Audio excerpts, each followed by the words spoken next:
Started? Sure. I like when you do this. Oh, yeah. It's very, very tactile. There you go. Listen. Good afternoon, ladies and gentlemen. Welcome to the Environment Committee's informational forum here on September 29th. We appreciate everyone joining us. I am State Representative John Michael Parker, co-chair of the Environment Committee. I'll give a few remarks, but let me see if any of my colleagues up here have anything they would like to share. Senator Lopes, nice to see you. Representative Callahan. Please. Well, it's good to be here. It's not good to be here when they close the section of 84, but it's good to see my friends and good to see some of the other lobbyists and commissioners here today. I have a great relationship with my co-chairs, with the co-chairs over here, but I really don't know what today's about other than some information coming in. I just hope today's speakers will provide some substantive analysis grounded in fact, not speculation, and certainly not political assumptions designed to support predetermined outcomes. So we can make we just want to make truly informed decisions based on fact and not speculation. So I hope this committee is, as it always has been, pretty, even though we're on different sides of the aisle, we keep the politics out of it and stick to the facts. So that's what I'm looking forward to, real fact-based information today. Thank you. Appreciate that, Representative. And I am with you and think that we're going to get a lot of that today. I see Senator Harding is with us. How you doing, Senator? Any comments from you before we get started? No, thank you, Mr. Chair. I couldn't have summed it up better. I think that Representative Callahan and my good fellow ranking member summed it up perfectly. I hope that we could have substantive discussions today that are important for all of us to hear. So thank you. Thank you, Senator. And on that, I would just continue to say, to Pat's question and prompt there, what are we here today to talk about? There's been a lot of federal policy coming out of DC, and we want to know what the impact of that is on Connecticut, and if there's anything we need to be working on in advance of the upcoming session. And that's a pretty open-ended prompt, and we look forward to the discussion that's going to come from that.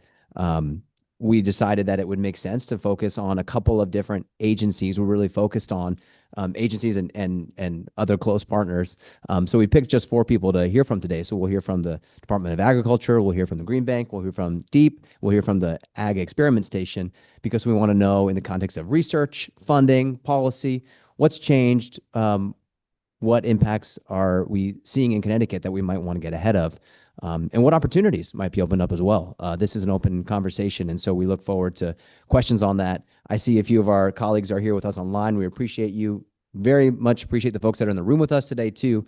The format will start and we'll hear for a couple of minutes from the commissioner or from the head of the agency, and then we'll open it up to questions from the folks up here. And we hope to get you all out of here not too late this afternoon. So with that, if there are no other final comments from my co-chairs and rankings, we will invite the Commissioner of Department of Agriculture, Commissioner Hurlburt. Thank you for joining us. And when you're ready, please take it away.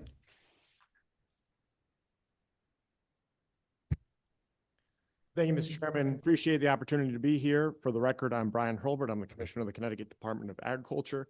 Put together a couple of quick slides to kind of frame the conversation today. But happy to answer questions and be available. And of course, Dr. Kaylee Royston is sitting behind me, the legislative liaison for the department. She's always available, and I think she does a pretty good job. But if you think otherwise, that's a side conversation we can have. So thank you all. I like to start off, if we could go to the first slide, please. Just reiterating what the DOAG mission statement is, to kind of remind people what our role is. We're kind of a different agency in that we're not just a regulatory agency, but we have marketing responsibility for an entire industry. So the mission is to foster a healthy economic, environmental, and social climate for agriculture by developing, promoting, and regulating agricultural businesses, protecting agricultural and aquacultural resources, enforcing laws pertaining to domestic animals, and promoting an understanding among the state citizens of the diversity of Connecticut agriculture. So that's a pretty nice. I mean, I think there's a path there.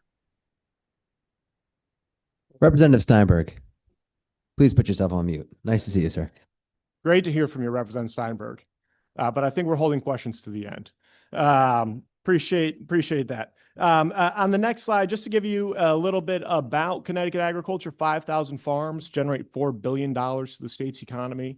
We work 370,000 acres of land and generate 31,000 jobs for the state. So I know we like to think of our local farm stand or local orchard as, you know, the farm that we go to, but when you aggregate all of that, it's a pretty sizable industry, one that generates a lot of economic activity, provides a lot of additional benefits for the state outside of just providing food for people to eat. Next, please. So I was asked if HR 1 had any specific impacts to the department and our functions.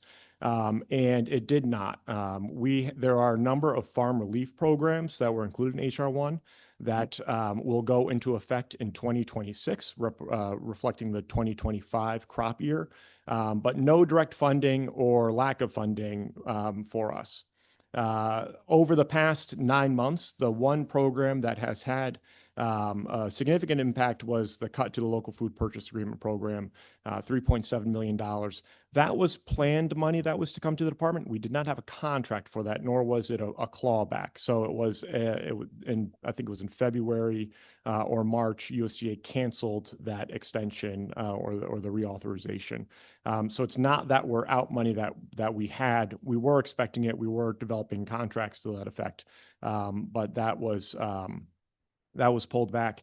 I will say since that point in time, the state budget did include $3 million in this fiscal year and $6 million in the next fiscal year to Connecticut Food Share. Connecticut Food Share has committed to using 15% of those dollars for the Connecticut NAP program to purchase directly from local farms. So there was kind of a backfill of some of that funds through the state budget. A couple of areas of concern, things that we're paying attention to at the department. Some of you may have heard of the Farm Recovery and Support Block Grant. This was the $220 million block grant that Congress authorized last December to provide relief to the New England states, Alaska, and Hawaii for the weather events that happened in 2023 and 2024. We have been working with USDA on a weekly basis since April on this program. We do not have a contract. We do not have a written agreement. We're trying to work through that process. USDA has allocated almost $53 million for the state that we would be able to provide relief to farmers for those weather events. As we know, 2023 was a pretty significant year. The Connecticut River flooding, we had rain, I think 18 of the last 26 weekends of the year, something to that effect. 2024, we had the significant flooding in Western Connecticut and droughts in other parts of the state. So we are working diligently on that, hoping that $53 million will provide a significant amount of relief to farmers across the state who had a couple of bad years. We are no further ahead or behind of the other eligible states. So we're all kind of in this purgatory, trying to work through the contracting process with USDA, hoping that we can break through pretty soon. But quite honestly, at this point in the calendar, I don't see us opening an application period until 2026. Just the amount of time that it's going to take to put together the application, the formula to review, the documents that are going to be coming in, and then start processing checks. So we are expecting to use a third-party administrator, which will ease some of the burden on the DOAG staff. But the reality is that that just takes time. And if we don't have a signed contract, we can't start the actual work of the program. The impacts of tariffs on the cost of production. Agriculture is a very small margin business, low profitability, high inputs. Tariffs do have an impact on that. When we're bringing in so much material from overseas, think pesticides and fertilizers, for our bedding and our nursery greenhouse operations, which is the largest segment in Connecticut agriculture, all the plastic pots that we need to support that come from China. So that is going to be felt in the cost of production. Immigration, workforce was tight a year ago. It's getting tighter as farm workers are more concerned about showing up to work and what's going to happen to them. We did have a farm worker who was picked up by ICE earlier this year. That's the only one that I'm aware of in the state of Connecticut. Not sure that there have been others, but I do know that in other states in the Northeast, there have been a lot more activity I believe Border Patrol was able to double their area of impact from 100 to 200 miles. So states like Maine, New York, Pennsylvania, that with significant ag industries have had a number of workers that have been picked up. Land capital market access reimbursements. So land capital market access, we were the only Department of Ag in the nation to receive this. This is our new and beginning BIPOC farmer down payment assistance program. Help with that, with the helping get people access to land. So we do a training that we bring people through, and then we help pair them up with accessible land with a down payment assistance program. That one continues to be reimbursed. I don't know how long that'll continue. So that to me is a pretty big risk on our radar. But for right now, we continue to receive reimbursements. SNAP, a lot of people have heard about what's happening with SNAP, not a direct impact to the Department of Agriculture, but our Farmers Market Nutrition Program, which is another nutrition program. We are very concerned that what's happening at SNAP might trickle down to the Farmers Market Nutrition Program. Last year was the best year in the Farmers Market Nutrition Program rollout. We had over $1 million purchased through Connecticut farmers markets and farm stands through FMNP. The previous high that we had ever had was about $650,000, so a tremendous increase.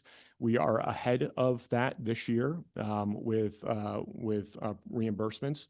So that demonstrates a need from the public to have access to food and extend their purchase dollars.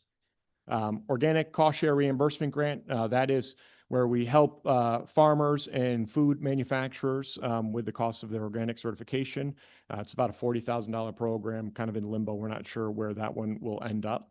USDA staff cuts. We rely heavily on USDA to service Connecticut farmers. Unlike some other agencies, the federal government just doesn't block grant a lot of things to departments of agriculture. We have some cooperative agreements.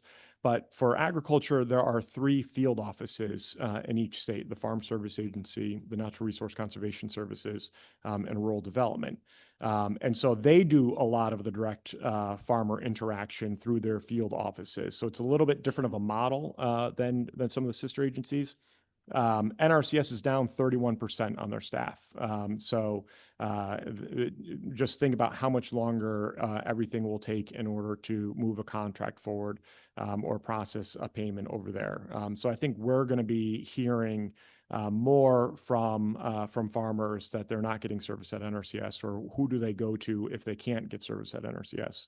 Programmatic uncertainty, as I think we were all aware of, the pendulum is swinging back and forth pretty rapidly with programs being cut, programs being reinstated, things on pause, things moving forward. And uncertainty is just bad for business, and farms are businesses. And so if they don't know what the tariff impact is going to be, or they don't know if they're going to get labor, they're not going to do the next thing. I think we did with the legislature's help last year in the Farm Bill by creating the investment tax credit for farmers, where we can help insulate some of that because they see that there's a 20% reimbursement on the table for them. But still, if you are expecting a 50% reimbursement from NRCS on a project and you don't know if it's going to be there, you don't know if you're going to pursue that this year. You might wait. If we can go to the next slide, please.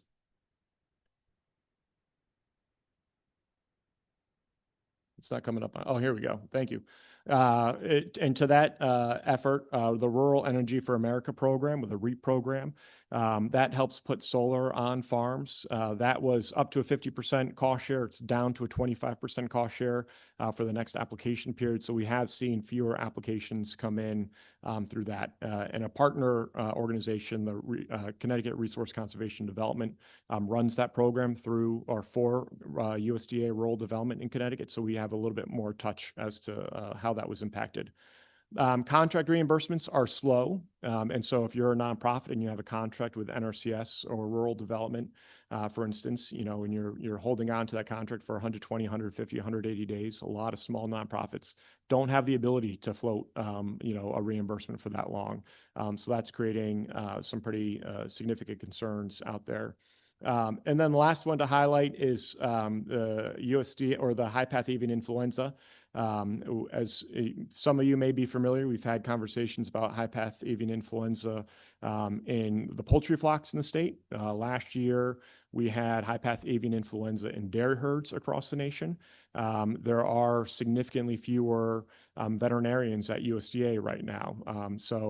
We're concerned that we're not going to be able to provide the response that USDA is expecting of us, because our response plan was built with USDA and has a very significant touch by USDA in there. And if those gaps are filled, I don't know where they would be refilled from. We don't have that sort of expertise in the department or in the state even.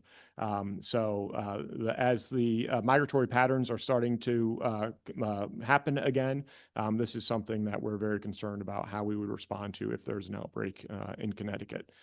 So that is the end of my formal presentation, but happy to open up to comments and questions from the members. Thank you for the opportunity. Thank you so much for the overview. That's really helpful, and the specificity is appreciated. Thank you, Dr. Royston, for your support with that. I'll just start with a quick question. You talked about the Farm Recovery Support Block Grant Program.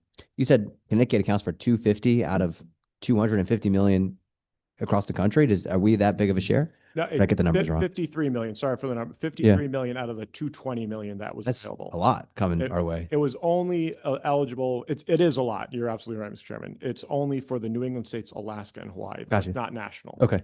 Yeah. And is there any state money that offsets, or is it matched by state dollars? That's all from the, okay. It's all from the feds. And provides a lot of support to our farmers, something to keep an eye on. I mean, I think a theme of what you shared, it sounds like, are things to keep an eye on in terms of specific impacts. Legislature's already stepped up and tried to provide some funding to fill that gap. So maybe my broad question is, anything that we can do to help? I know you're maintaining good relationships with your contacts in federal agencies and trying to move these things forward. Is there anything that we can do formally through legislation or through relationships or through our role in the community? Yeah, great question. I think when we roll out the Farm Recovery and Support Grant Program, we're going to want to make sure that we have that story being told far and wide, and that any eligible farmer that had a loss from 2023 or 24 gets their application in. We chose to do our own program. USDA gave us a choice to run the Supplemental Disaster Relief Program or run our own state developed program with our own state criteria. We chose our own state criteria because I felt that we could do a better job reaching the corners of the state that might not have a USDA office or have farmers who are used to dealing with USDA. To put it in perspective, the emergency response plan from 2020 had $13 million that was deployed. 12 of that went to farms that had insurance. 1 million of that was to farms that didn't have insurance. I think we could flip that the other way and probably do 15 or 20 million to farms that have insurance and the other 30 million to farms that didn't have insurance, because the vast majority of Connecticut farmers do not participate in USDA crop insurance programs. So I want to make sure that we get the relief that those farmers need. Well, thanks for having that perspective, and certainly we can share that, through our communities when that comes up. And I know that you folks would reach out with anything else. Do I have any questions from my colleagues for the commissioner? Please, Representative. Hi. When we're looking at the Rural Energy for America, is there any concern that some of these solar fields that are already planned, that something is going to happen and that they're either not going to go in or just be abandoned altogether? And my follow-up is there a concern equally that a lot of these small towns, their rural farmland is getting gobbled up by these solar, I don't want to call them farms because they're really fields.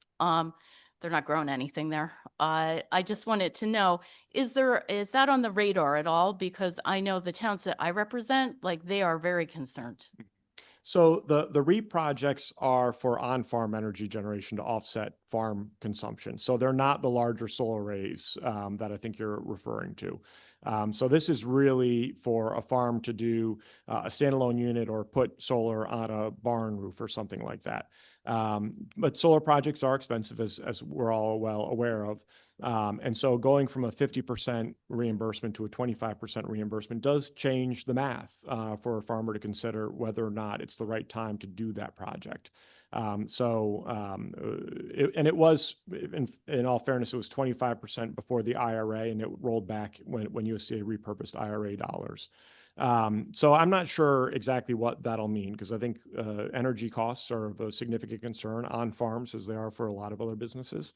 So it might make sense for a farmer to continue to use REAP or pursue REAP. The secretary, USDA secretary, had said last month, maybe a little bit earlier, that REAP could not be used to put solar on any prime or important farm soils. So I think that's a layer that's going to happen through the policy making. I'm not sure that it impacts any projects in the Connecticut queue, but it certainly would have something in the future. And yes, I mean, the legislature created, I think in 2017, the letter of material effect for solar arrays on prime and important soils. And we do work with developers to balance the impact on soils with the need for energy generation, but that's not a USDA funded program or a DOAG funded program.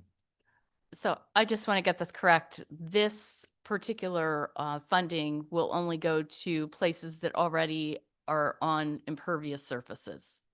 It might not be impervious surface, but it could be a part of the farm that's not Yeah. in production. Okay, thank you. You're welcome. Thank you, Representative. Online, I see Rep. Dillon.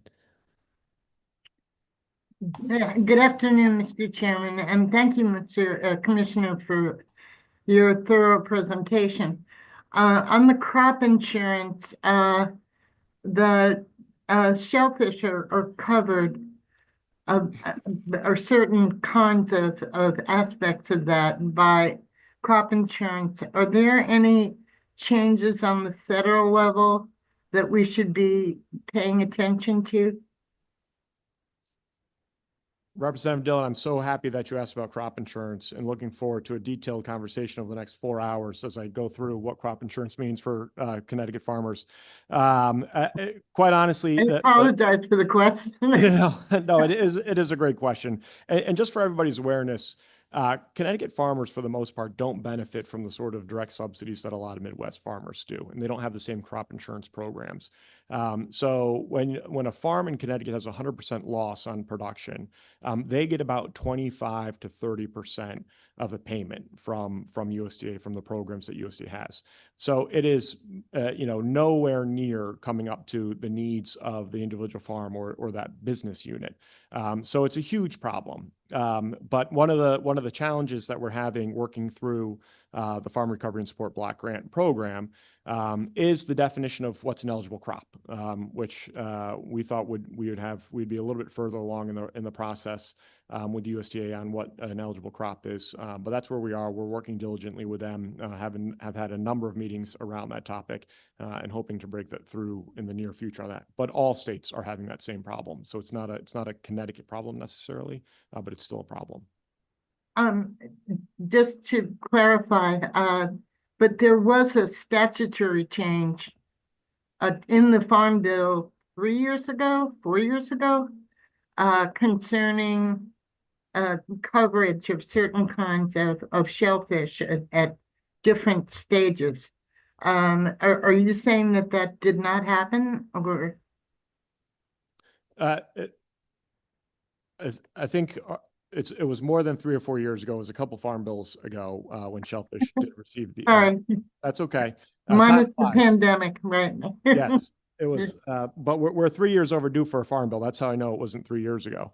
No, that's part of the challenge that we're dealing with USDA is we want to guarantee that shellfish operations are going to be covered by the Farm Recovery and Support Block Grant, and shellfish is an odd entity for USDA to figure out. So we know how important that relief would be through the floods and the rain that we had. Some shellfish operations were closed for between 120, 150, or 180 days, so where they couldn't harvest their product and market it. That's a pretty significant loss Exactly. in any given year.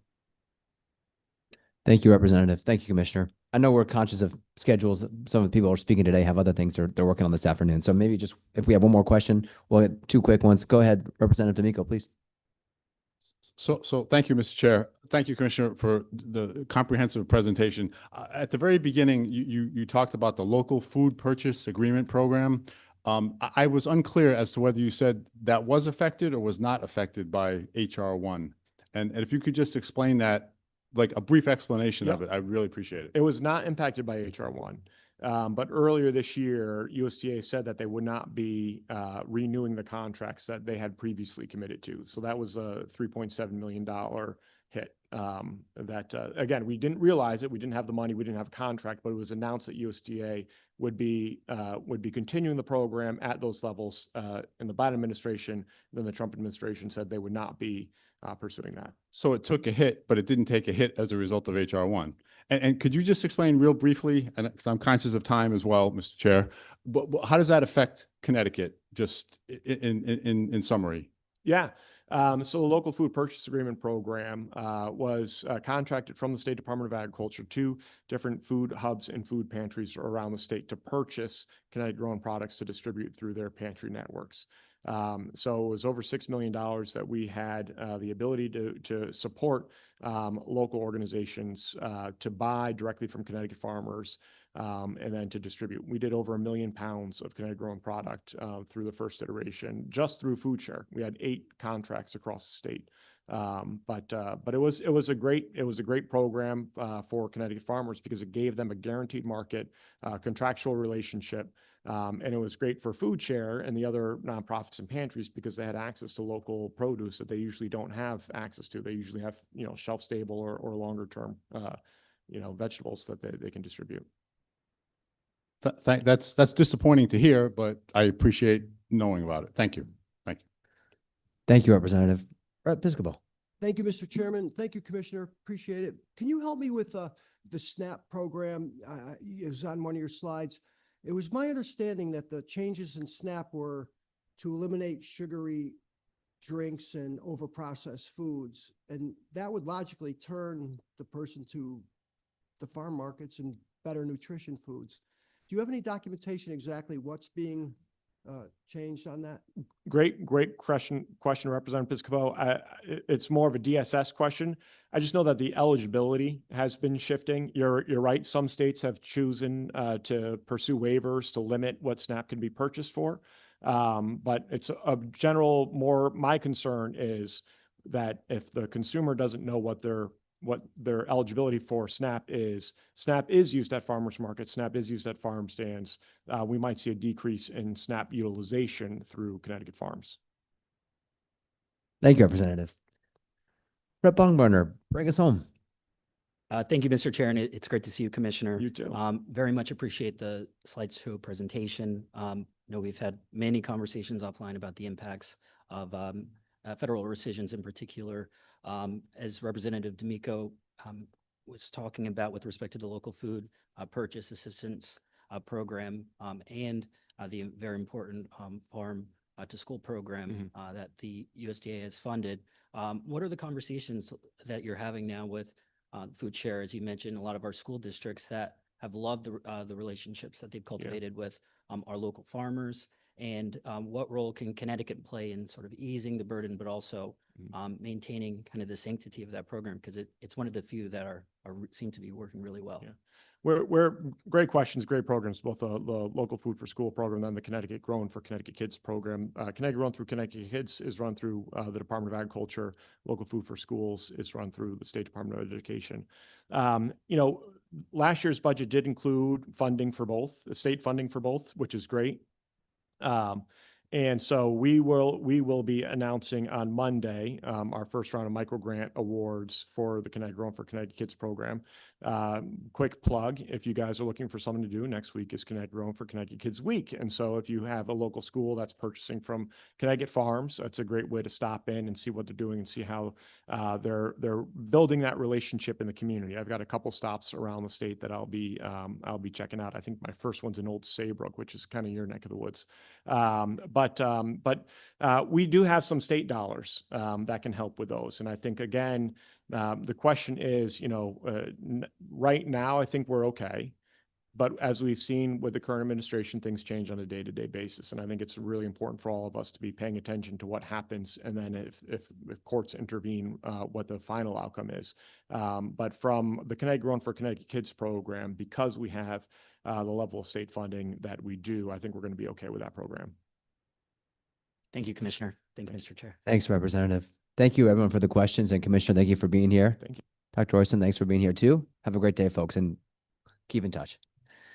Next up, we're going to hear from Brian Garcia, President and CEO of the Connecticut Green Bank. I think he's got a little team with him as well. Thanks for being here, everybody. And Mr. Garcia, take it away. Excellent. Well, good afternoon. I wanted to start off by thanking co-chairs Lopes and Parker and ranking members Callahan and the members of the Environment Committee. My name is Brian Garcia. I'm President and CEO of the Connecticut Green Bank. Today, I'm joined by Mackie Dykes, our Executive Vice President of Financing Programs to my right, and Brian Farnan, our General Counsel to the left. I wanted to start off by thanking you for the flexibility on the agenda today as a number of things are going on.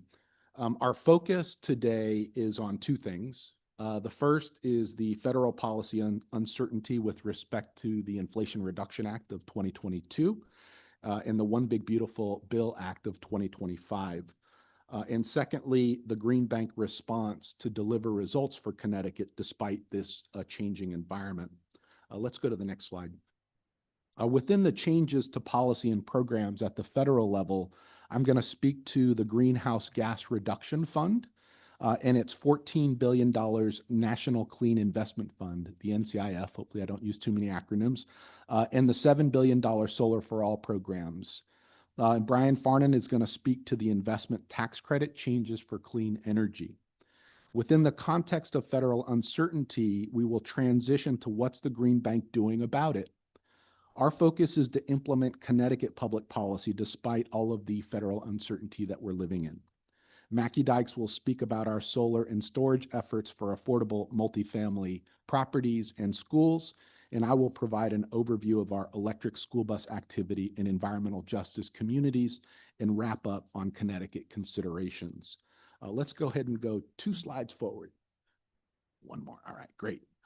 So the Inflation Reduction Act was passed in August of 2022.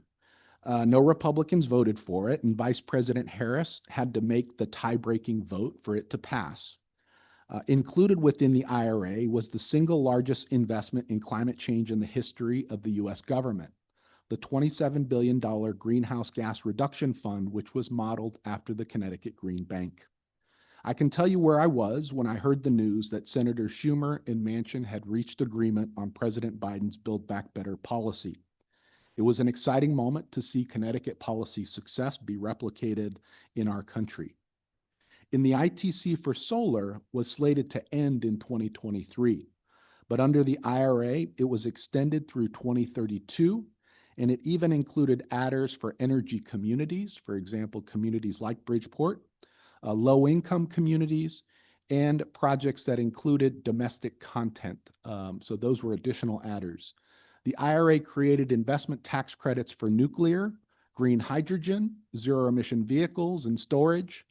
I suspect that what all the data is in, that 2024 will be the single largest year of investment in clean energy in the United States. Next slide. The One Big Beautiful Bill Act was passed in July of 2025. No Democrats voted for it, and Vice President Vance had to make the tie-breaking vote for it to pass. With respect to the GGRF, it eliminated the remaining administrative funding for the program, which the EPA administrator felt meant that the programs would cease, and he froze funds and/or terminated programs as a result. It removed zero-emission vehicles and charging infrastructure and solar investment tax credits. Tomorrow's the last day if you're looking to get an EV, you better get it now for that federal tax credit, while leaving nuclear, green hydrogen, and storage through 2033.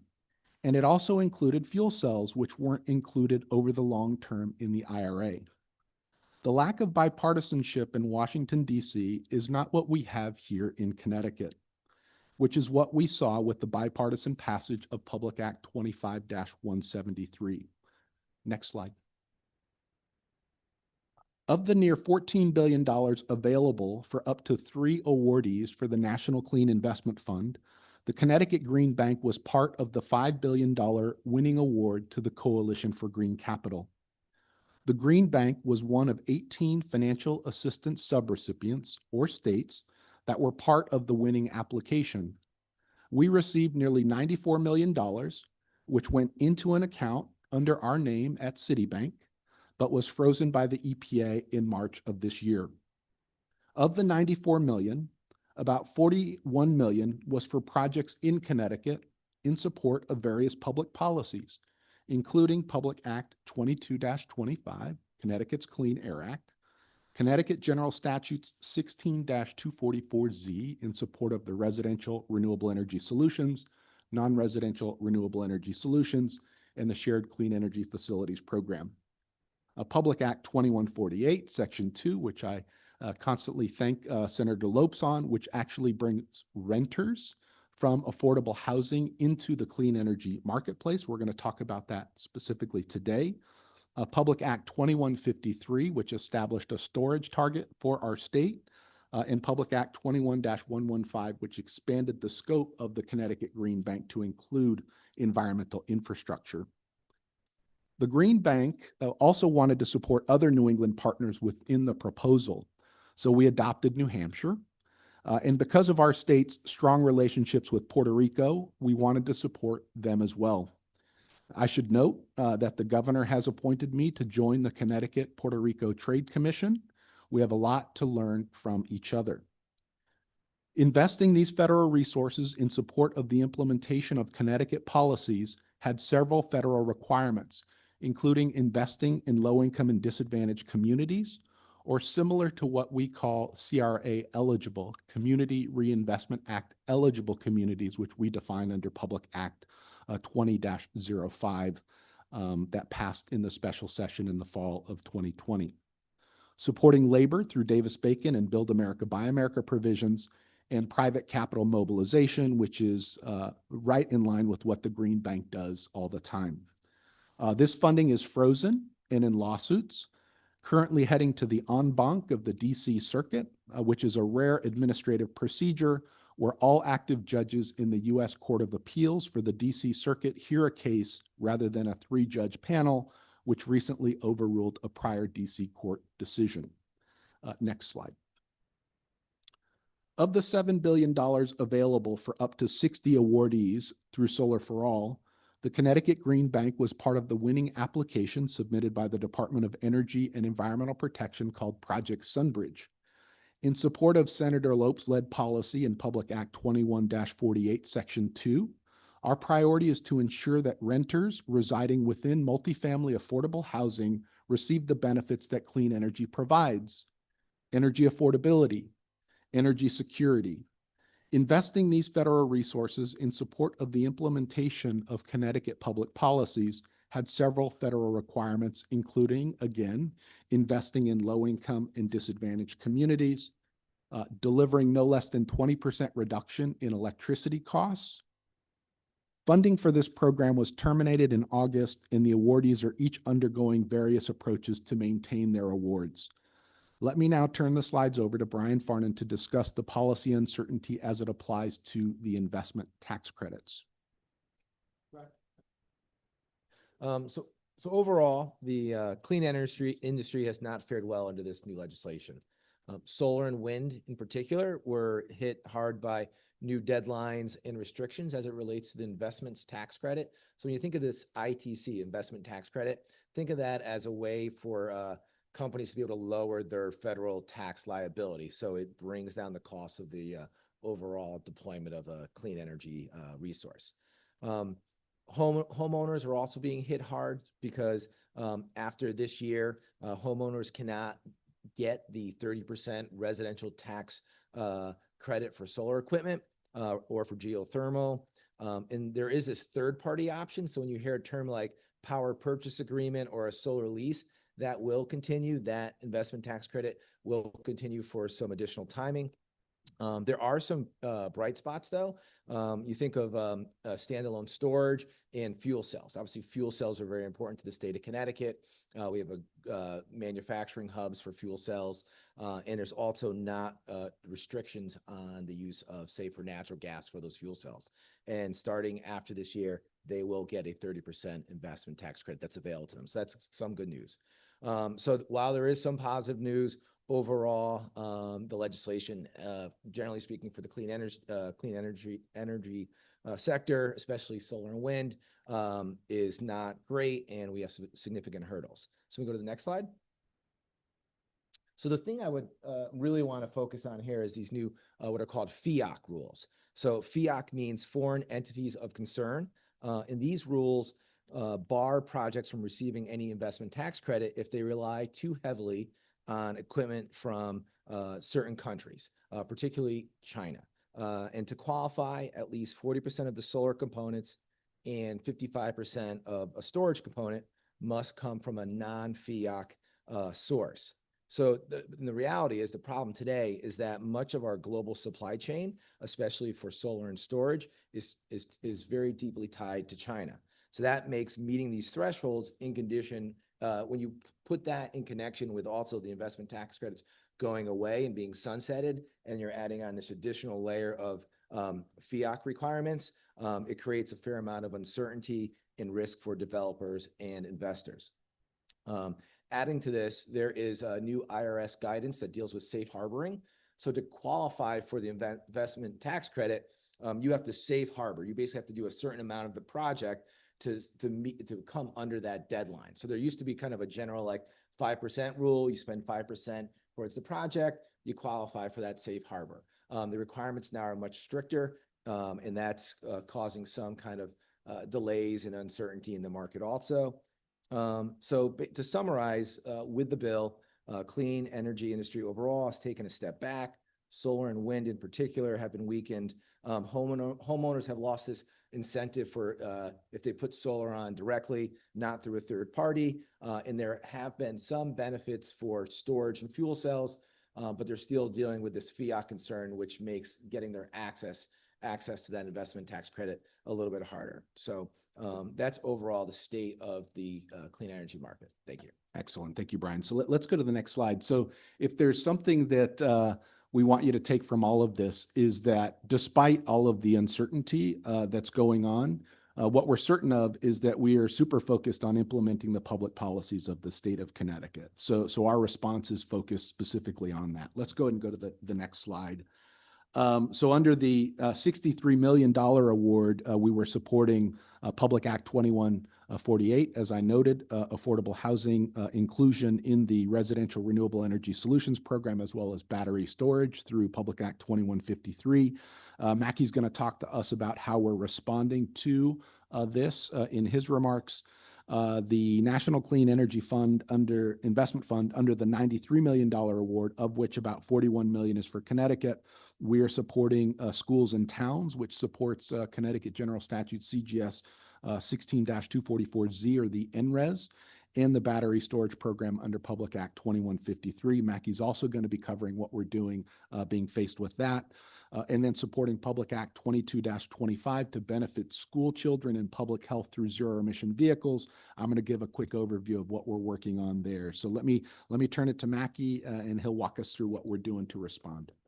Great. Thanks, Brian, and good afternoon, everyone. Thanks for having us. As Brian said, I'm going to focus on two of the areas from the previous slide: solar and storage on affordable multifamily properties, and solar and storage on schools and town buildings. We serve these sectors with our Solar Map Plus program. We, of course, have a number of financing products that serve all sectors in the market, including these, but we've targeted a few sectors that needed additional assistance with our Solar Map Plus program. Through this program, we provide no-cost project identification and development assistance. This includes helping towns, BOEs, and affordable multifamily property owners identify suitable sites. You know, our first calls with these property owners are always just give us your addresses. We'll figure out if solar can go there. Once we identify those suitable sites, we're issuing the RFPs to identify contractors, and then we provide financing for the projects so that there is no upfront cost for the projects. The property owners are able to enjoy the savings from solar and the resiliency from battery storage without coming out of pocket. So first, the affordable multifamily sector, as has already been said several times here, Public Act 2148, thank you, Senator Lopes, allowed these projects to qualify for the state's residential solar program. Prior to that bill, they went into the non-residential solar program, where a mix of higher cost for the projects and lower incentive made many of them not feasible. And where they did happen, the benefits of those were going primarily to the property owner, which is great, but the tenants, the renters did not see any benefits. So I think one of the key, if not the key, change that 21-48 made was to require that the tenants receive a share of the benefits from the solar projects. So we currently have 2 portfolios of projects in the affordable multifamily sector underway now. We've been working on these for well over a year, and they were all relying on the investment tax credit. That's a key incentive that makes these projects happen and makes the benefits to tenants and property owners higher. So we were working on these projects for years with that incentive baked in.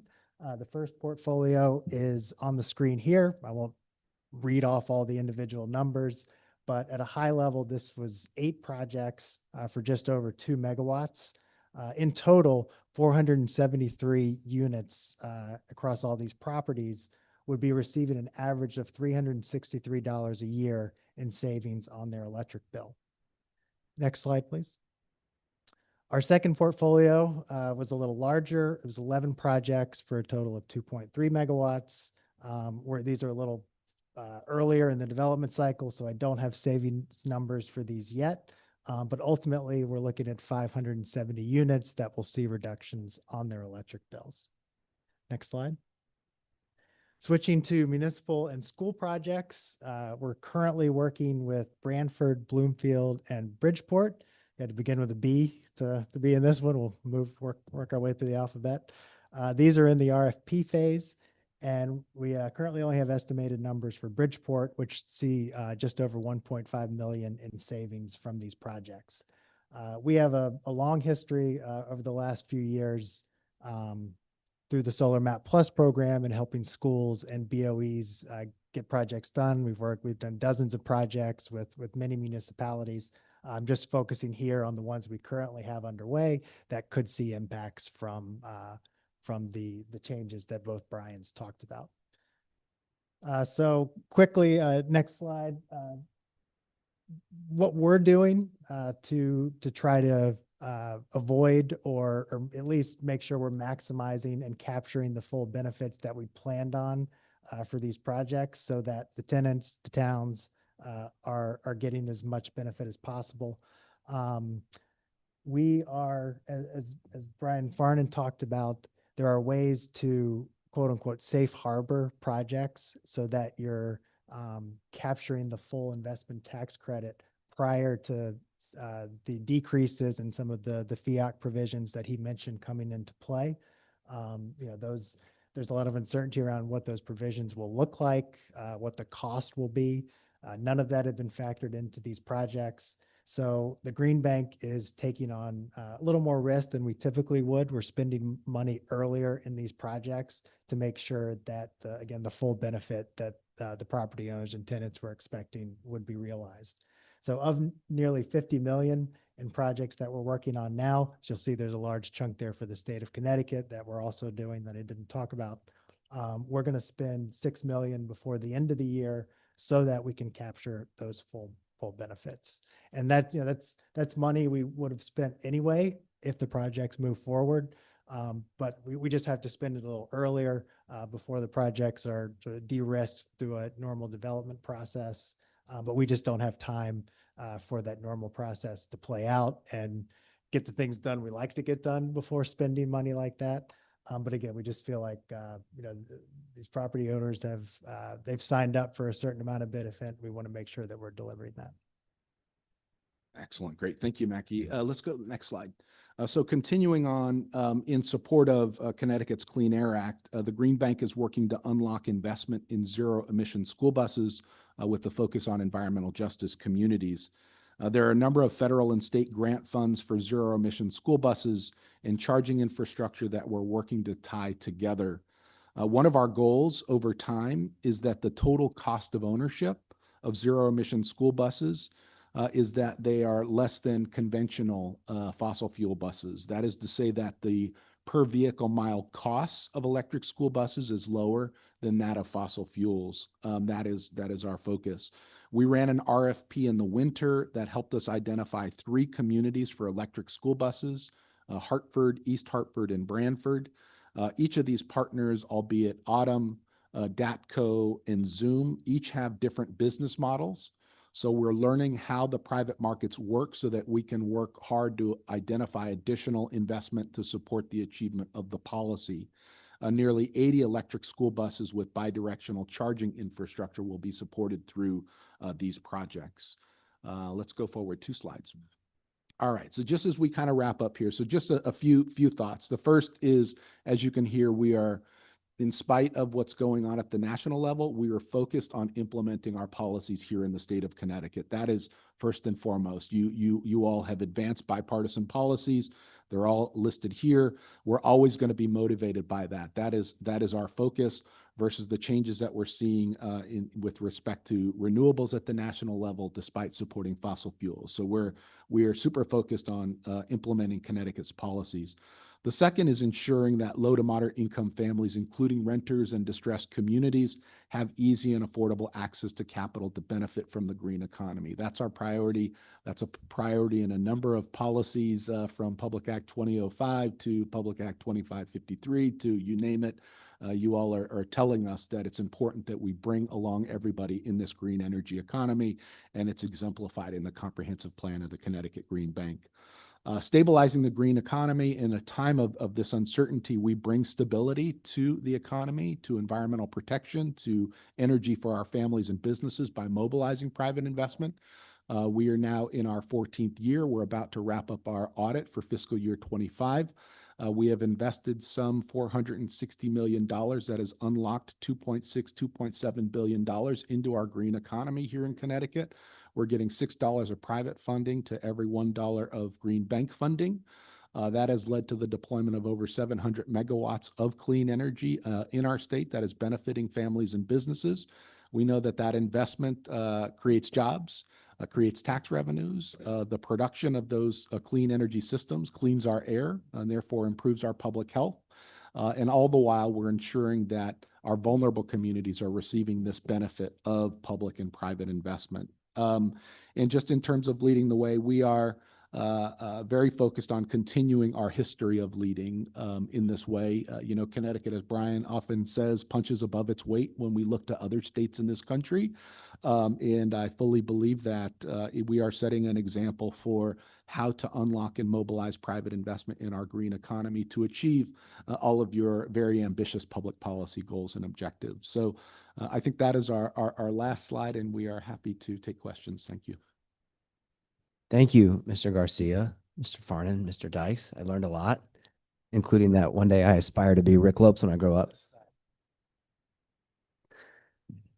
I'll ask one question and then we'll pass it around. And it's a similar one I asked last time. What can we be doing in the legislature to support?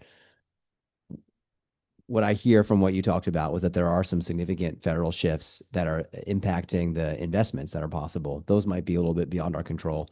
So to the extent we want to continue to support the green economy in Connecticut, is there anything that we can be doing to support, keep an eye out, stay in touch? Great. Feel free to direct us. The question to Commissioner Herbert, and what I started to think about was, can we go back through kind of with a fine-tooth comb the policies that we have in the statute and try to make sure that we're leaving flexibility for beyond federal funding sorts of things? So, for example, I think it's Section 13 of Public Act 2225. We talk about electric school buses and DEEP having to leverage federal funding for such school buses in order to enable funding. We think kind of broadening the statute to allow other sources of funding. It could be private investment. So things like that, where we may be fixed to a federal level of support, let's just broaden it. Doesn't need to be the federal government only. It might be the private sector. So I think going through the policies with that kind of mindset on the flexibility of the source of funding could be a very useful exercise, because, you know, at the end of the day, we want to see private investment come into this economy, and, you know, that's probably the only certain thing is making sure our private markets are supporting our green economy. That makes sense. And I think you had said it's a 6-to-1 private to state dollar. So that strategy makes sense to continue. Sorry. And I was just going to say, if you saw from our two slides, the Inflation Reduction Act side and the One Big Beautiful Bill slide, you've got federal policy that's whiplashing back and forth. Just having consistency and stability in the Connecticut policy market would go a long way. Got it. Thank you.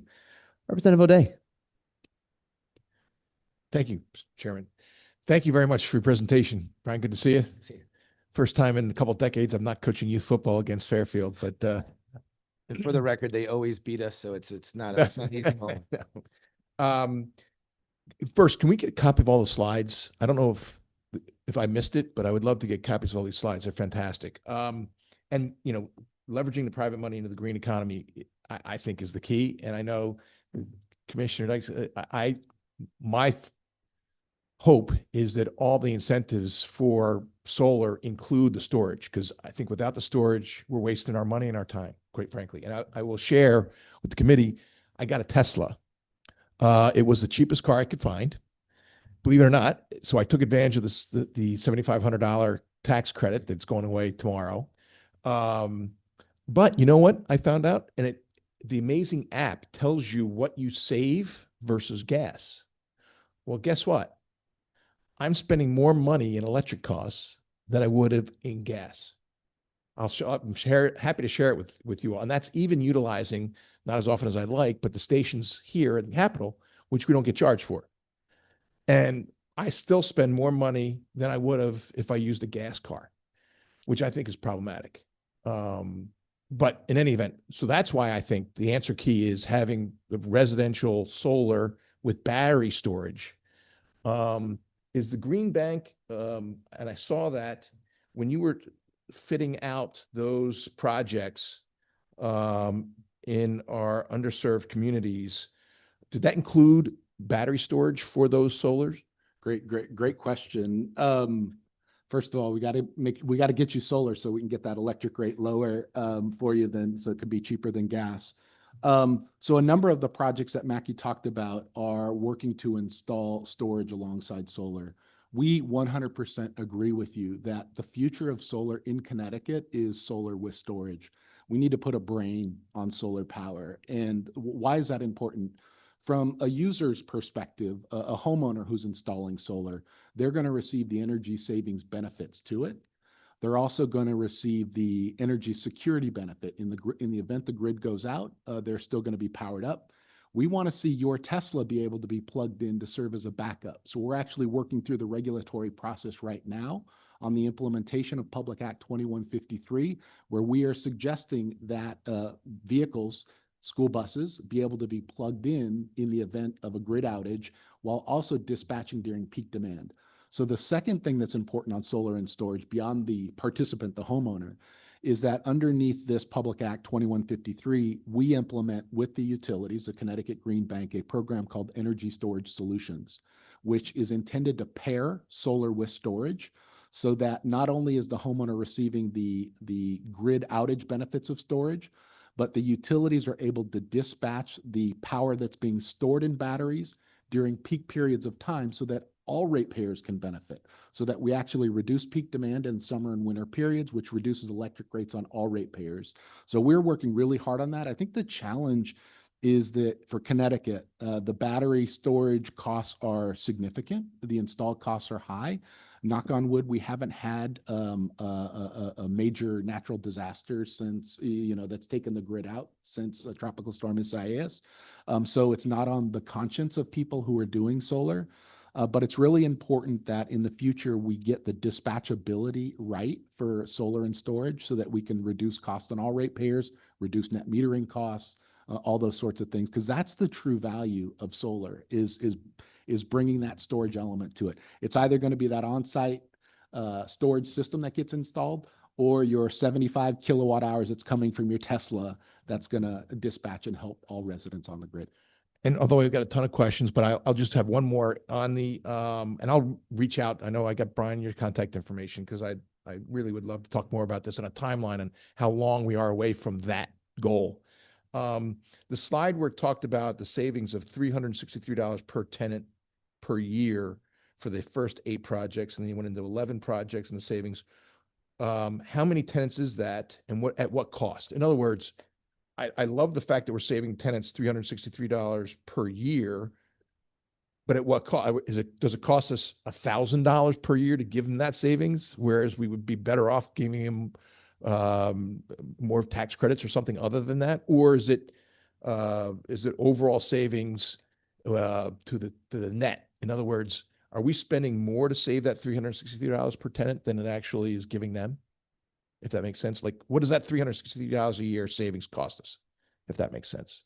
It does make sense. I'm not sure I'll be able to specifically answer the question. The way the tenants are receiving that savings is through the utilities residential renewable energy solutions program, which created by y'all and In the regulated public by benefits, the public benefits portion of the bill, is that what we're talking about? This is what perhaps deep would be a better place to direct the questions in terms of. Okay. But I mean, those projects are getting the same advantage that any residential solar project would get. It's just instead of the solar owner getting all of the benefits, a portion of it has to go to the tenant. So I guess I would say you're not paying anything additional for that project versus a regular residential project. It just so happens that part of the benefits are going to the tenants in this case. All right. I won't delve into that anymore. Maybe we can go offline and have a conversation about how we figure out how much that $360 a year savings per tenant actually costs taxpayers without federal incentives or with federal incentives. But thank you very much for your presentation and for your work. Appreciate it. Thank you, Mr. Chair. Thanks, Representative. The question makes sense for sure. Representative Lieber.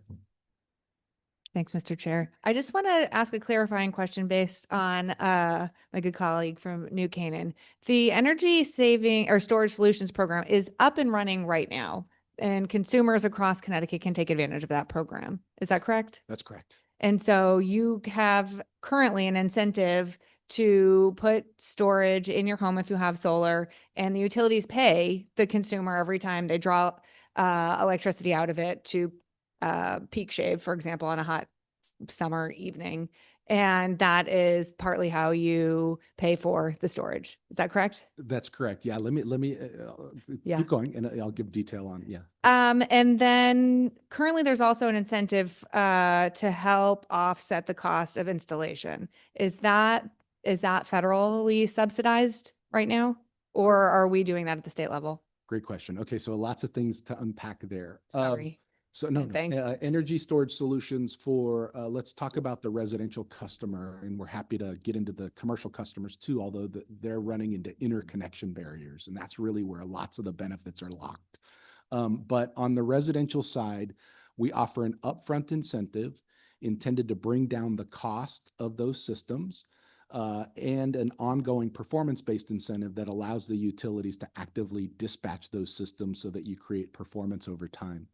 So right now, we're actually in a very active docket. This is the annual review process. I forget the docket number for energy storage solutions, but I think I saw earlier my team were on like 56 interrogatories. It's like this time of year, my team worked really hard on responding to these sorts of things. But the way the benefits and costs work for the ratepayer is this program, Energy Storage Solutions as a whole, has to have what's called a ratepayer impact measure greater than 1.4, which means that the benefits have to be 1.4 times greater than the costs. So in this case, the upfront incentives that are offered to the families and businesses who take on battery storage, and the dispatch of those systems over time by reducing peak demand over time, that is a ratepayer benefit. So in the numerator, you're trying to get that benefit as high as possible. Our challenge has been that the uptake, the customers who want to support battery storage is very slow. We have an attachment rate in Connecticut of between 1% to 2%, which is to say, of those 100% of solar customers, only 1% to 2% of them also do a battery too. So we need to get to 10, 20, 100%, right, of those systems with battery storage so that we can realize all those benefits on behalf of ratepayers. The other challenge is that dispatching those systems is hard. Like the math of the benefit costing is, okay, let's just assume we can program those batteries to passively dispatch in summer months during 5 o'clock in the afternoon to 8 o'clock at night during the whole summer, and during the winter, the same thing. We're finding that that simple assumption is not as easy as it sounds. You know, you have an equipment manufacturer who has to program their systems to manage the software connection to the utilities. You have a third-party owner who has to allow the utilities to dispatch that system. So our performance isn't where it needs to be. So we're currently before a Pura docket that is looking at this. And I would say we've made steady progress in terms of that dispatch over the years. It's nowhere near where it needs to be, but that benefit is what we're after, because when we have a ratepayer impact that is of that greater than 1.4 or greater than 1 for that example, then all ratepayers are benefiting through a reduced electric rate. So that's the future that we're trying to get to, is that future. Thank you. Also, right, this is gonna help make our whole grid more resilient if we have a more decentralized storage. And reduce greenhouse gas Yeah. emissions. Yeah. So I hope we can like take a snippet of what you just said, because I think part of it is people don't know this program exists. And that's one of the things we can do with our communities, is help get the word out that this program exists. And there might be some additional urgency, because who knows how much longer we'll be able to get to the hopefully 1.4 benefit, but that this actually is bringing down costs for all ratepayers by avoiding those peak prices, right, during high demand surges. So I just want to thank you for this nice PSA you gave us. Yeah, no, thank you for that question. And again, you know, the residential is struggling. So we're actually less than 1 for the residential. For the commercial, we're greater than 1. So commercial is kind of pulling the whole program up. But the challenge is that large commercial projects are still in the interconnection queue, and they have to be interconnected first in order for us to move forward and realize those benefits. So Pura's got a difficult job of figuring this out. We do it with our utility colleagues as implementers, but you know, with Public Act 25-173, we feel like you've sent signals to the market that you want to look at compensation, and battery storage is a way to bring the pairing of these systems. A quickie, Representative. I'm so sorry. We modeled this program after Vermont. Is that right? They're slightly different. I'm aware of I don't have the specifics on the Vermont program, but you know, Vermont does allow Green Mountain Power to own and operate battery storage systems, and to, I believe, essentially give homeowners the battery in exchange for allowing them to dispatch the battery when the grid needs it, and therefore all of the benefits to ratepayers get socialized through that mechanism. So it's similar. The incentive structure is slightly different, but its intent is similar. I was wondering if you knew if they had a higher uptake in Vermont. I believe they do. I believe they do. And it's probably because they could say, we'll install this system for free on your, instead of having to go through marketing an upfront incentive through an installer that receives an ongoing performance-based incentive. I think their incentive design is different. It's almost like free battery storage. It's kind of like a no-brainer. If I'm going to go solar, give me storage for free, and you get to control it. I think it's a slightly different customer message. I appreciate that. Thank you. Thanks, Representative. Rep. Callahan. Thank you, Mr. Chair. I'm sure Representative Gawker would echo my sentiments. We appreciate when wearing Danbury High and Westcon colors. When it comes to FIAC, you're concerned about cutting back on Chinese solar. China is also responsible for a lot of our battery storage. Why is that a bad thing? I think if we learned during the pandemic that relying on China for medications, things like that, is disastrous for us. It seems like relying on one of our geopolitical enemies for power as we move more towards solar and battery, we're putting our destiny in the hands of people that wish the worst for us. So How is that a bad thing? So I agree with you. I would look at this as like, so we had this program called the Residential Solar Investment Program called RSIP.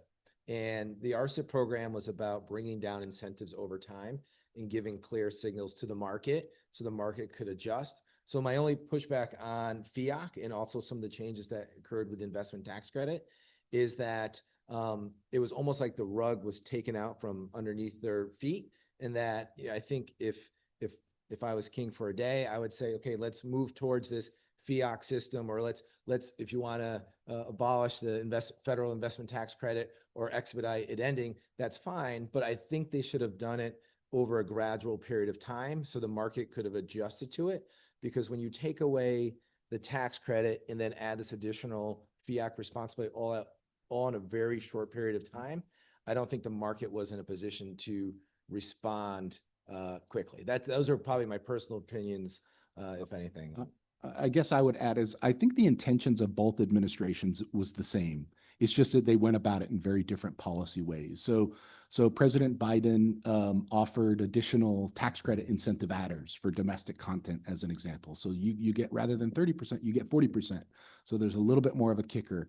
They also threw a lot of money through the DOE to get domestic manufacturing in and across the country. So that was President Biden's approach. I think President Trump is looking at a little bit more of a stick through FIAC provisions. They're both intended, I think, to try to build more domestic solar manufacturing for the country. They're just done in a very, very different way, different approach. I thank you. It's just the massive amount of mining being done needed to do the battery storage. I think that's something that's overlooked because people don't see it out their kitchen window, and we don't have that ability right now. So that does have its impact as well. But I certainly don't want to be relying on an enemy of the country to supply power to our country. So there lies my concern. So thank you. Thanks for the questions, Rep. Callahan. Rep. Piscopo, go ahead. Thank you, Mr. Chairman. Thank you for being here. Appreciate it. Mike, you had Reggie, Regional Greenhouse Gas Initiative, on one of your slides. Is the auction proceeds from the Reggie auctions, that is part of your revenue for the Green Bank? So I didn't refer to Reggie. I referred to the Greenhouse Gas Reduction Fund, which is a federal program. But to your point, the Regional Greenhouse Gas Initiative. So the Connecticut Green Bank receives a portion of the allowance revenues through Reggie. As a result of the passage of Public Act 2225, we receive up to $5.2 million through Reggie. The revenues beyond $5.2 million go to support DEEP in their programs to advance residential and non-residential zero-emission vehicles. But we use it, as Mackie was highlighting, through all of those programs to implement where the need is, affordable housing, electric school buses, our community schools and the like. But we receive $5.2 million. We've received that every year the last couple of years. And we even were on board with bringing down that number that the Green Bank takes in so that other programs can use it. So we've actually driven that number down as our percentage. We brought that down. Yeah, the last numbers I have are from 23. So probably would have kicked in 2024 and 2025 because that. Yeah. Am I confusing that source of income, that source of revenue for you, with a cap and trade, carbon cap and trade program? I think they're one and the same. The Reggie is a cap and trade program. Commissioner Dykes is behind me, who's the former chair of Reggie, so I'm sure she could speak to this a lot better than I can. But it is a source of revenues that the utilities, DEEP, and the Green Bank receive to advance our missions to support your public policies. And a lot of that comes from our carbon power plants. Yes. Thank you. Thank you, Representative. I think we've got time for one more question with these good folks from the Green Bank. Mr. Chairman Steinberg, take it away. Well, thank you, Mr. Chair. I'm very encouraged by the conversation we're having here today with its focus on storage. Let me start by thanking the Green Bank for all the products that you create that really make a difference. You are, in many ways, the realization of a lot of our concepts on the legislative side. You bring actual products to consumers, and leveraging the capital has been really remarkable for us. I want to offer some perspective to Representative Callahan. First of all, we do have domestic sources of battery storage, including right here in Connecticut. I was on the call this morning with the CEO of Cadenza, which has been producing very safe lithium battery storage for some years now and is looking to expand. And there are other companies in the state as well. So we are not necessarily going to need to be dependent on China. And secondly, there's actually, we've reached the point now where sodium batteries are becoming as economically viable in production as lithium. So we may be able to get off of the need to mine these rare earth minerals where other countries might have an advantage, because sodium is so much more generally available. So there's hope out there. In my conversations with Cadenza this morning, one of the things they talked about, and I know I am approaching an anathema for the Environment Committee, is streamlining the process. A lot of what you talked about has a large process element. We want to protect communities. We want to make sure we're doing the right thing, but that oftentimes the process of getting an approval for a project is kind of clunky. Are there things we can be doing that streamline permitting and the process in such a fashion such that we can get projects online more quickly without necessarily sacrificing any of the safety protections we want to offer the communities in which they will be located? Thank you for that question, Representative Steinberg. It's a great one, and I would say shortly, yes. And I think with respect to Public Act 2153 battery storage, addressing the interconnection challenges that we face, to me, feels like the biggest barrier. If we could overcome that, then we can unlock non-residential battery storage, where all of those benefits that I was talking about, Representative Leeper, can be realized by bringing these non-residential systems on. Right now, we're stuck in interconnection queues, and some of these projects have been in there for 2 years, and time kills like in those queues. So if we can prioritize those projects that lead to more ratepayer benefits, then why not? Right. So maybe there's a way of thinking about prioritization to ratepayer benefits that would inform where people are in a queue. The industry may not like me saying that, but I feel like the importance of battery storage is really important for all ratepayers beyond the participants who are deploying it themselves. Thank you. You brought up perhaps the most common concern we have lately is that we're putting tremendous burden on the utilities to approve a growing number of projects, and I'm hopeful that that number will continue to grow. But are other states doing a better job than Connecticut and working with the utilities to resolve the interconnection queue problem? Good question. I'm not informed enough, Representative Steinberg, to give a perspective on that. Only to say that the non-residential market for energy storage solutions in Connecticut is vibrant. They want to install these systems. We have 150 megawatts of systems that are in the queue. To give you a sense, Public Act 2153 set a target of 1,000 megawatts by the end of 2030. This energy storage solutions program has a 580 megawatt target as a component of that. For behind the meter systems, we have 150 megawatts of that right now of commercial systems that want to move forward. That's a significant chunk of that goal. The longer it takes for us to get through that interconnection queue is just more time for those projects to stall out because of inflation, interest rates, uncertainty, you name it. We really need to get them online. But I'll have my team take a look at other kind of best practice states as it applies to commercial, because that's really where we're going to unlock a lot of the ratepayer benefits. Thank you. Obviously, it's something we'd like to talk about in the Energy Committee next session. I hesitate to try to impose some sort of restrictions on the utilities on the amount of time they're allowed to take to approve an interconnection, because that sounds rather arbitrary. But can we find other ways to make sure that the obstacles, the roadblocks that delay interconnection are resolved more quickly? So that's something that I hope we can carry on this conversation going into the next session, because as you point out, the opportunity is across the state, but we're killing off all sorts of viable projects by keeping them in the queue for so long a period of time. If that's the key obstacle, let's see if we can address that next session. Thank you, Mr. Chair. Thank you, Representative.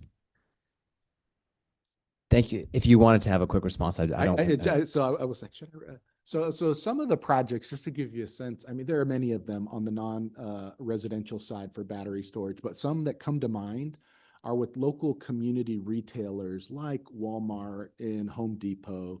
And some people may say like, well, so what about them? Well, they've also signaled that they want to also become a resilience hub for the community in the event something happens. So when you think of retailers that go beyond themselves to think about a community resilience center, now we're talking about something that's different. So lots of challenges to think through on the interconnection side. If we can prioritize, that would be great. Ultimately, we need to realize those benefits because 150 megawatts that can be dispatched, when the system needs it, that's a lot of ratepayer benefit. And we need to get to that point to realize it. You remind me of the fact that we used to talk about something called microgrids and how the resilience was an important thing. We should be talking about that again because battery storage can be a significant component of that. So hopefully that becomes part of the conversation going forward as well. Thank you, Representative. And thank you, gentlemen, so much for being here. Appreciate the questions from the committee. And I know you've got a busy afternoon ahead of you as well. So thanks for all that you're doing, and thanks for the time today. The slides have been shared with the committee. I think Casey got those out. So please dive into those. And now we're going to welcome up the team from the Department of Energy and Environmental Protection. Commissioner Dykes, thanks for being here.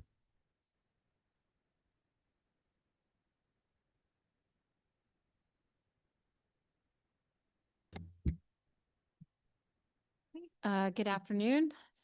Thank you so much for the opportunity today.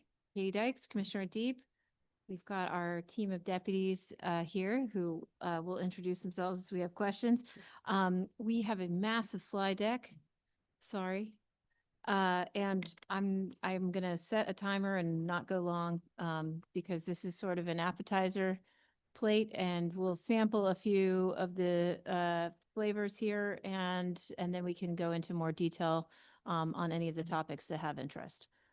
There's roughly 9 different themes in terms of some of the impacts of the various federal actions that we've been experiencing at DEEP that touch on our mission, which, as you know, is very broad.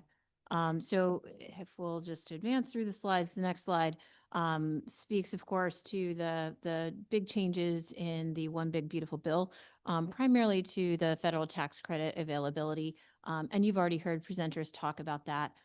Impact, we expect that this is going to increase the cost of renewables. It's going to increase the cost of electric vehicles and home efficiency upgrades as well.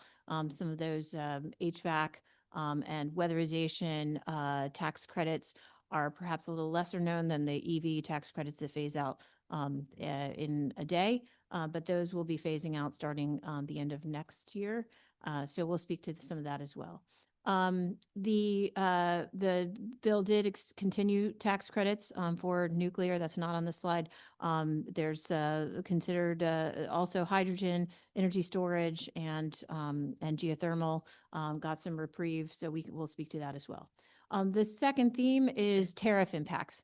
This is a little more, we haven't gotten as many questions about this since the first part of the year when, there was a lot of the news about what was up and what was down and what was happening and what was, going on with tariffs. We know that this has been a major concern, particularly with our trading partners in Canada. For example, I represented Governor Lamont earlier this summer in a meeting of New England governors and Governor Hochul and the Eastern Canadian premiers. So there's continue as we have a lot of trade, including hydropower coming over the border. There's a lot of concern there. But I think more generally, these tariffs are having and will have impacts on the costs of inputs to infrastructure. So if you think about tariffs on steel, For example, how that flows through in terms of impacting the cost of transmission lines or automobiles and so on and so forth. So this is not we don't have extensive analysis on tariffs, but I just want to flag that that is one of the throughputs or one of the aspects of the policy under the Trump administration that is impacting our mission, particularly with respect to infrastructure. The next item, just to highlight, this would be if you want to go, is with respect to offshore wind. This has been in the news a lot lately. Certainly, it's no secret that President Trump just dislikes offshore wind. He has strong feelings about it. We saw the impacts to the tariff availability for offshore wind and other types of renewables. We have executive orders, including one on Inauguration Day, and more recently this summer, instituting significant reviews around offshore wind projects. We are awaiting the review from the Department of Interior from that Inauguration Day executive order that could implicate not just new projects or projects under permitting, but projects that are, there are 5 projects in the country that have all of their permits and are under construction. If you go to the next slide, of course, the more recent news that's been very concerning is the stop work order that was issued by the Department of Interior on August 22nd to seek to halt the construction of the Revolution Wind project. Connecticut has contracted for half of that project. This was before the pandemic. This is 2018, 2019 when we signed those contracts at about $99 per megawatt hour is the average price. The Rhode Island purchased the other portion. It's being developed by Ørsted. Eversource has a role in terms of the offshore substation and some of the other electrical work. The project is 80% constructed. It had gone through a 9-year permitting process. And so I would just highlight this particular situation has raised concerns not just for this particular project, how it will impact energy costs in New England and reliability, but what we've been hearing from across the board in terms of what this means in terms of injecting significant uncertainty for investment in all kinds of energy infrastructure. If there's a new precedent here in the Northeast of interrupting projects that are this far along that have already been through the permitting process. And we saw statements of concern from the ISO New England and from the New England Power Generators Association, which is not a renewable organization, speaking to that. And so we can go into more detail about this particular one. The good news is that last week Ørsted was successful in getting a preliminary injunction to lift the stop work order. And so there's continuing threat to the project, but in the meantime, construction has resumed. Number 4, in terms of themes, is with respect to regulatory rollbacks. So this impacts Connecticut in several different ways. First, obviously, in terms of our ability to rely on regulatory tools that are derived from the Clean Air Act to reduce air pollution from stationary and mobile sources. We, have relied in the past on the California program for passenger vehicles here in Connecticut. We're obviously coming out of that program, but at the same time, given some of these steps, it's unclear what the stringency would be of the federal regulations that we will default to after we are no longer in the California program in model year 2026. At the same time, so that will impact, the trajectory or the ability for us to see those air pollution reduction from vehicles here locally in Connecticut. At the same time, as you're well aware, Connecticut sits at the tailpipe of the nation. We are significantly impacted by air pollution coming from states upwind of us, both from power plants and from vehicular traffic in the New York metro area, for example. So many of these rollbacks that are indicated here will impact us to the extent that upwind states, it will reduce controls on things like mercury and other types of air pollutants that negatively impact public health and air quality here in Connecticut. So we can dive in more on this particular flavor as there's interest.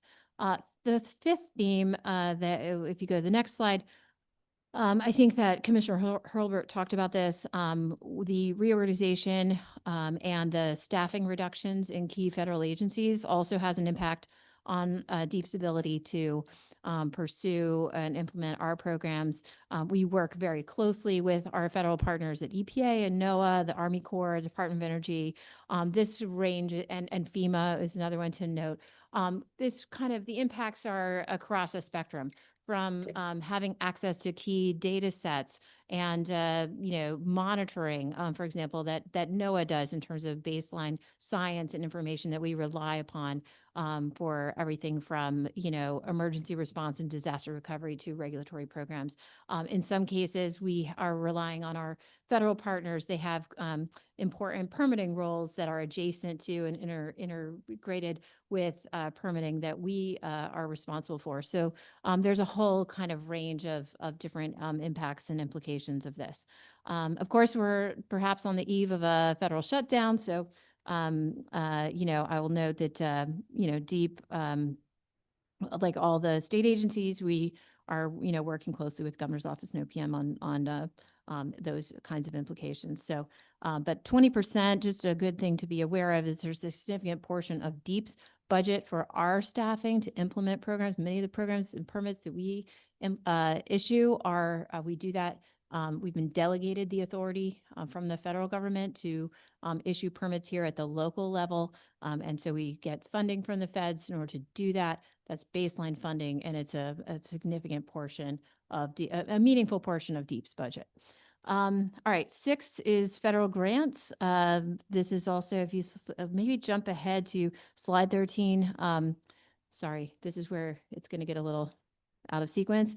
But we, we're very successful following the passage of the Inflation Reduction Act, also the Bipartisan Infrastructure Law, in securing about $1 billion worth of federal grants. And so we have seen some of those grants, the Trump administration seeking to unwind or block obligated funding, and we are challenging that, including with multi-state consortia.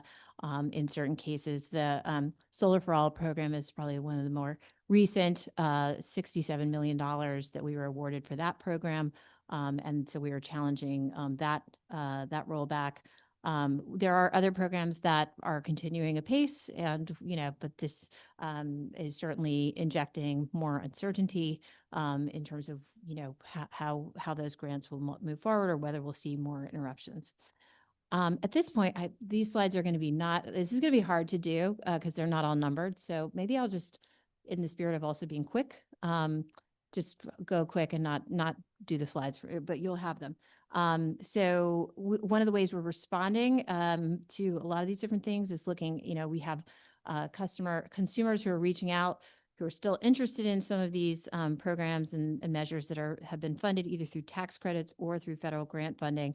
And so we're, just looking in within our state jurisdictional programs like the cheaper electric vehicle rebate program or the conservation load management program that we have at the state level. That funding is not interrupted.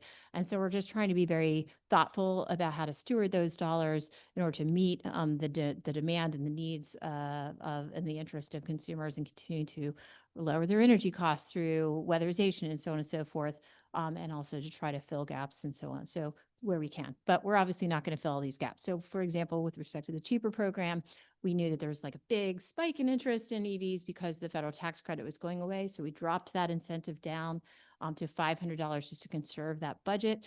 And then we're increasing it back on October 1 to $1,000 per vehicle, just one of the ways we're trying to be mindful of like these dynamics that are occurring as people are rushing to take advantage of the federal tax credits. And then after the tax credits are gone, cheaper may be the only incentive that's available for them. Procurements is another place that we're trying to be responsive. Certainly we know that there's a lot of, with the tax credits phasing out, we put out an expedited RFP for solar and wind projects that could still be eligible for the tax credits before they're gone.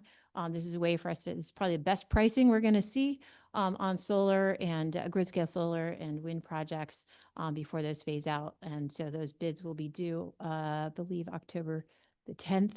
And we're also looking at opportunities to coordinate with other states potentially on that RFP. We've also just issued an RFP for energy efficiency. This is something that we worked with the E&T committee to clarify our authority here.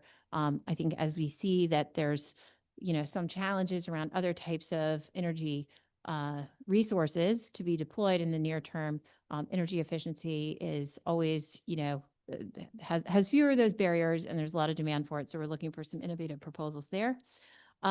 Nuclear is another one. I know some folks in the room were at the 50th anniversary celebration for Millstone this morning. And so we are working hard with our sister states in New England on procurement for nuclear. We contemplate extending the Millstone contract. Also, new nuclear is something that has bipartisan support under the Trump administration and the Biden and Trump administration, and continues to have tax credit availability. One really exciting thing that the legislature did last year is you authorized a community opt-in to hosting new nuclear facilities. And we are rolling out this week a grant program of $5 million in bonding to help communities explore what hosting new nuclear may look like. Obviously, the site in Waterford has space for additional nuclear, but small modular reactors could be located in other locations, and we don't want to leave anybody out, but this is very much a community-driven effort. So the state still has a moratorium on new nuclear development everywhere except Waterford. But thanks to the legislation in SB4, if a community through its town council or does a referendum to say we want to have nuclear, then that creates an exemption from the moratorium. And so these dollars are intended to help people explore and provide technical assistance to see if this would be right for them.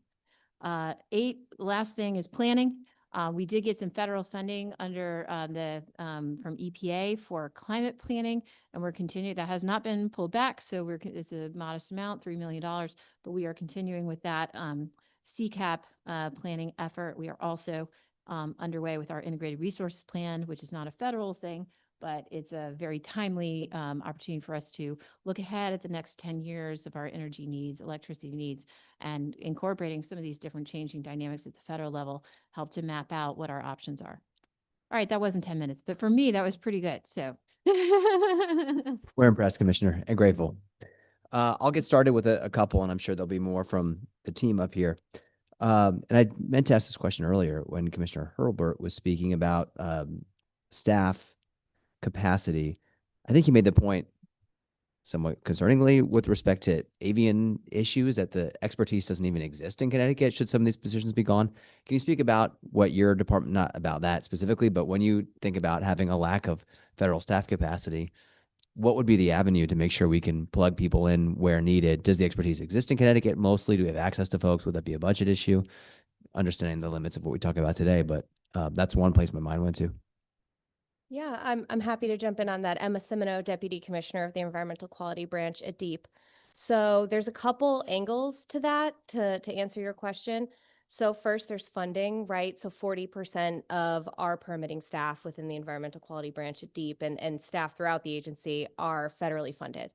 So loss of federal funds for those staff is a real loss. And that permitting it's water quality permitting, it's dam safety, it's brownfield redevelopment, it's remediation, it's spill response, so it's some of the really core programs that we have, permitting programs within the department. And the other piece of that, more specifically to your question, is collaboration with our federal partners. So we work with a ton of federal agencies, Army Corps, EPA, NOAA, USGS, FEMA, as the commissioner mentioned, on a variety of sort of programs and goals. So I think there's the sort of permitting side, which, as an example, a lot of our water quality permitting, we do essentially half of that at the state level. The other half is the Army Corps. And, we have already seen slower response times within the Army Corps. We have seen, some of our longstanding, like the individuals who we've been partners with who know Connecticut well, we've seen some of them leave. And so it's really as of now, it's not stopping the work, but it is certainly slowing it. And we're seeing that here and there. And then the other thing is expertise. So there is a lot of work that we do where we do rely on EPA in many instances, for some of our, for example, pesticides. EPA does a lot of the science around pesticides and herbicides, and then we adopt that science at the state level rather than having that expertise. We have some level of expertise, but certainly nothing compared to the EPA. Another area where we see a lot of that is remediation. So we have great remediation staff, but a lot of the work around PCBs happens at the federal level, for example. And so we are seeing just already with the loss of staff through some of these downsizing and restructuring efforts that the president has pursued, we are seeing some of that loss now. So I hope. Thank you for sharing this. In terms of what we can do, Commissioner mentioned before that in some ways these permits authority is delegated to us from the federal government. So maybe that's out of our control. Are there areas where we could seek authority to be able to rely more on Connecticut-based based staff, or any other thoughts about how we respond to, if we see some of these challenges? I know you're saying we're starting to see some of it, but to the extent those increase. I think if you have some specific, I think just generally being aware or just raising this up as a dynamic, because it's in some cases it's a little hard to say how much further this is going to go. I mean, obviously with the budget debates that are going to be happening in Washington and so on, but this could get worse if we see a shutdown. There's been threats of like laying off more people, and so it's still very dynamic. I think at this juncture, we're really just trying to raise awareness of the interlocking nature of federal and state environmental, particularly environmental, but not exclusively, regulation, and some of these perhaps unintended or unexpected places where these cuts at the federal level are impacting state agencies. I think the other thing that we are trying to do is, like there may be some circumstances where we would need to do regs on an expedited or emergency basis, for example, or, to be able to make adjustments to things in order to cover some of these gaps. And so I think that's a place where, in the spirit of having an informational forum outside of the regular session, just to be in touch and have awareness of this, and so that we can try to work closely with the General Assembly should there be a need or, an opening or what have you, where some of these stopgap efforts could be warranted or needed. Understood. Thank you. And appreciate the awareness raising. Let me pause on my two for a second. Are there questions from up here? Representative Baumgartner. Thank you, Mr. Chair. Great to see you, Commissioner. It was great seeing you and your wonderful team down in Southeastern Connecticut earlier today, as you mentioned, over at Millstone. Always great to celebrate reliable, plentiful power, and really appreciate your remarks with respect to the need to create more power in Connecticut and diversify those power sources, in particular focus on clean zero carbon power. So thank you for that. My question is about solar for all. We saw already with offshore wind, with the stop work order being lifted by the circuit court, back to work. And so my question with respect to solar for all, for example, should the courts rescind the elimination of the grant, is DEEP ready to hit the ground running with respect to actually deploying that 57 million? And at this point, where does it stand within the courts, and do you expect an answer anytime soon?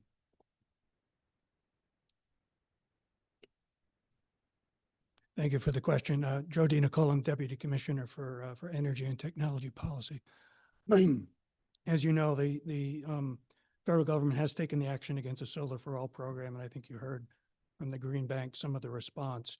I think the core part of the question I could best answer for you is that at this time, we are prepared. We were about ready to pull the trigger and make those contracts with our sub-grantees, one of which was the Green Bank, to deploy those funds when we received the notice, essentially the zeroing out of that Solar for All account. So we are taking, in partnership with the Attorney General's office, taking that action to try to undo that. But until that happens, we can't deploy that program. We have other ways of rolling out solar programs. And as you heard from Greenbank, we also share that interest in deploying solar with storage. But that is a core funding source for that particular multifamily approach. So that program will be on the shelf until we can move forward, or until there's further action on the Connecticut and the other states that are moving against or moving to undo that zeroing out of the Solar for All program. So we're prepared to move forward when we have that green light. Thank you for that. And as was mentioned, I think now more than ever, we have to identify those bipartisan solutions. One of the more promising pieces of the Big Beautiful Bill was the retention of some of the credits with respect to storage, for example, of that pool, green hydrogen, et cetera. Does DEEP have any proposals or concepts that they could share with the committee about what are some of the things we could do to help support DEEP as you're exploring some of these new technologies?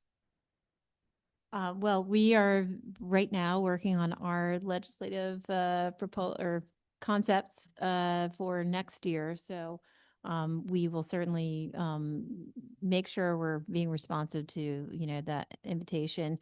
I think at the moment, a lot of our focus is on the nuclear front. We are, as I mentioned, looking at the expedited RFP for the projects that are going to phase out of eligibility. We have other procurements that we have underway for that we're initiating, such as on biomass and so on, that are not related to the federal actions. And then the energy efficiency RFP, I think, is going to yield some really interesting insights. We got helpful clarification in SB4 this past year to include active demand response in that procurement. So in many ways, I think we're in a good space now, but certainly the storage area is dynamic.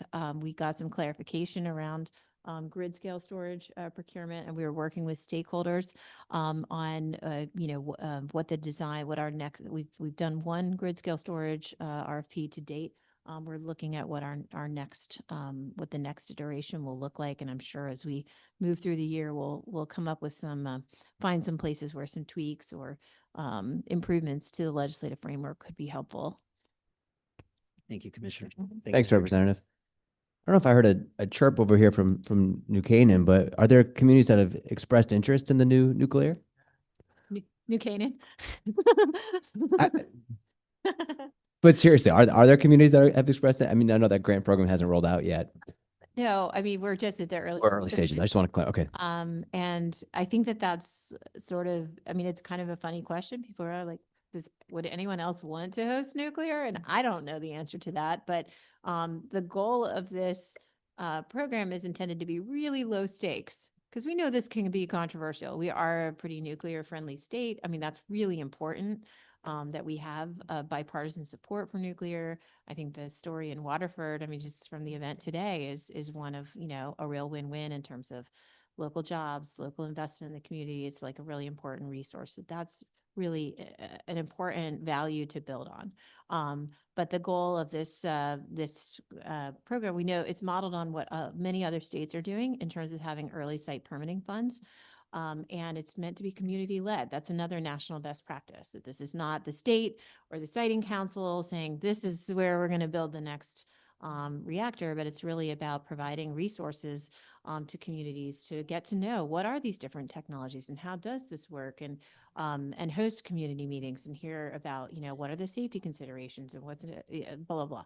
So we hope that this will be something that people feel like very comfortable, just getting involved in, even if nothing else than to just learn more.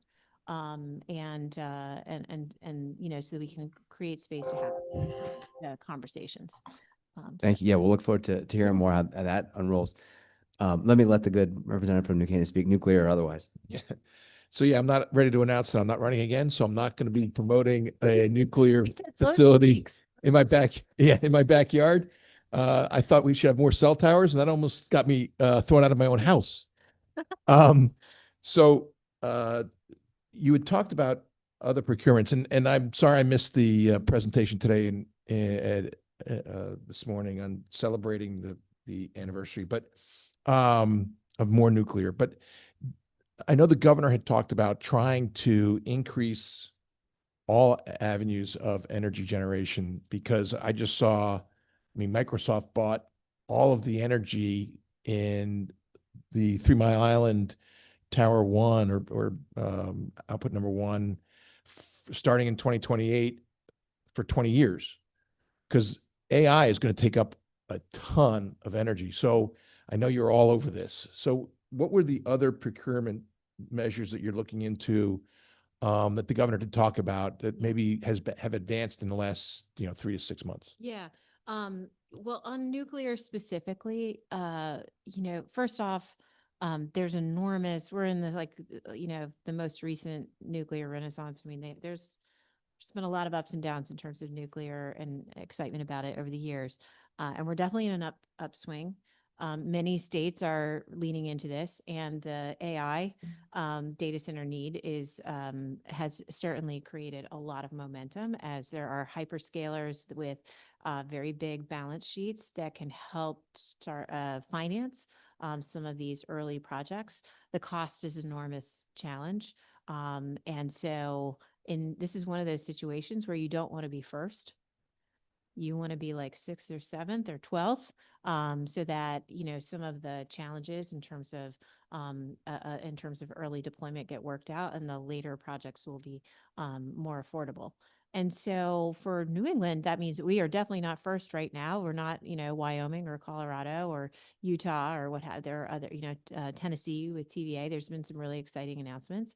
But I think we're in exactly the right place, which is working with the other New England states. We had a workshop in August to get together. This is not, New England had 8 nukes at the peak, right? And we lost 5 of them. And for a variety of reasons. We also have, since they were built in the 60s, 70s, 80s, the Seabrook facility, that was one of the last ones to get built. That was in New Hampshire. It had space for 2 units. And the one, they didn't build the second one because the first one had so many cost overruns that it bankrupted the Public Service New Hampshire utility, right? So there are, these are real risks to ratepayers. But I think as we've, been in this period where we've lost nuclear facilities in the region, we've also lost the institutional knowledge and capacity about how to build nukes. And I think the really interesting at the Millstone event today was the celebration of all those retirees and employees who've been part of that plant for many years. There's a wonderful workforce program that Dominion is a partner in at Three Rivers. They have, they're training a lot of nuclear engineers and folks to go work at that plant. That is another huge asset for Connecticut that you need to have that workforce. But nationally, we need to rebuild that workforce to figure out how to build at the scale of the demand and the imagination that's out there right now to meet the need for data centers and for a growing demand for power. So I think, it's workforce, it's how do you find partners, perhaps hyperscalers to help contribute and co-invest to make sure ratepayers don't have to take all this burden on. I think there's 2 other unique challenges here in New England that we're making progress on.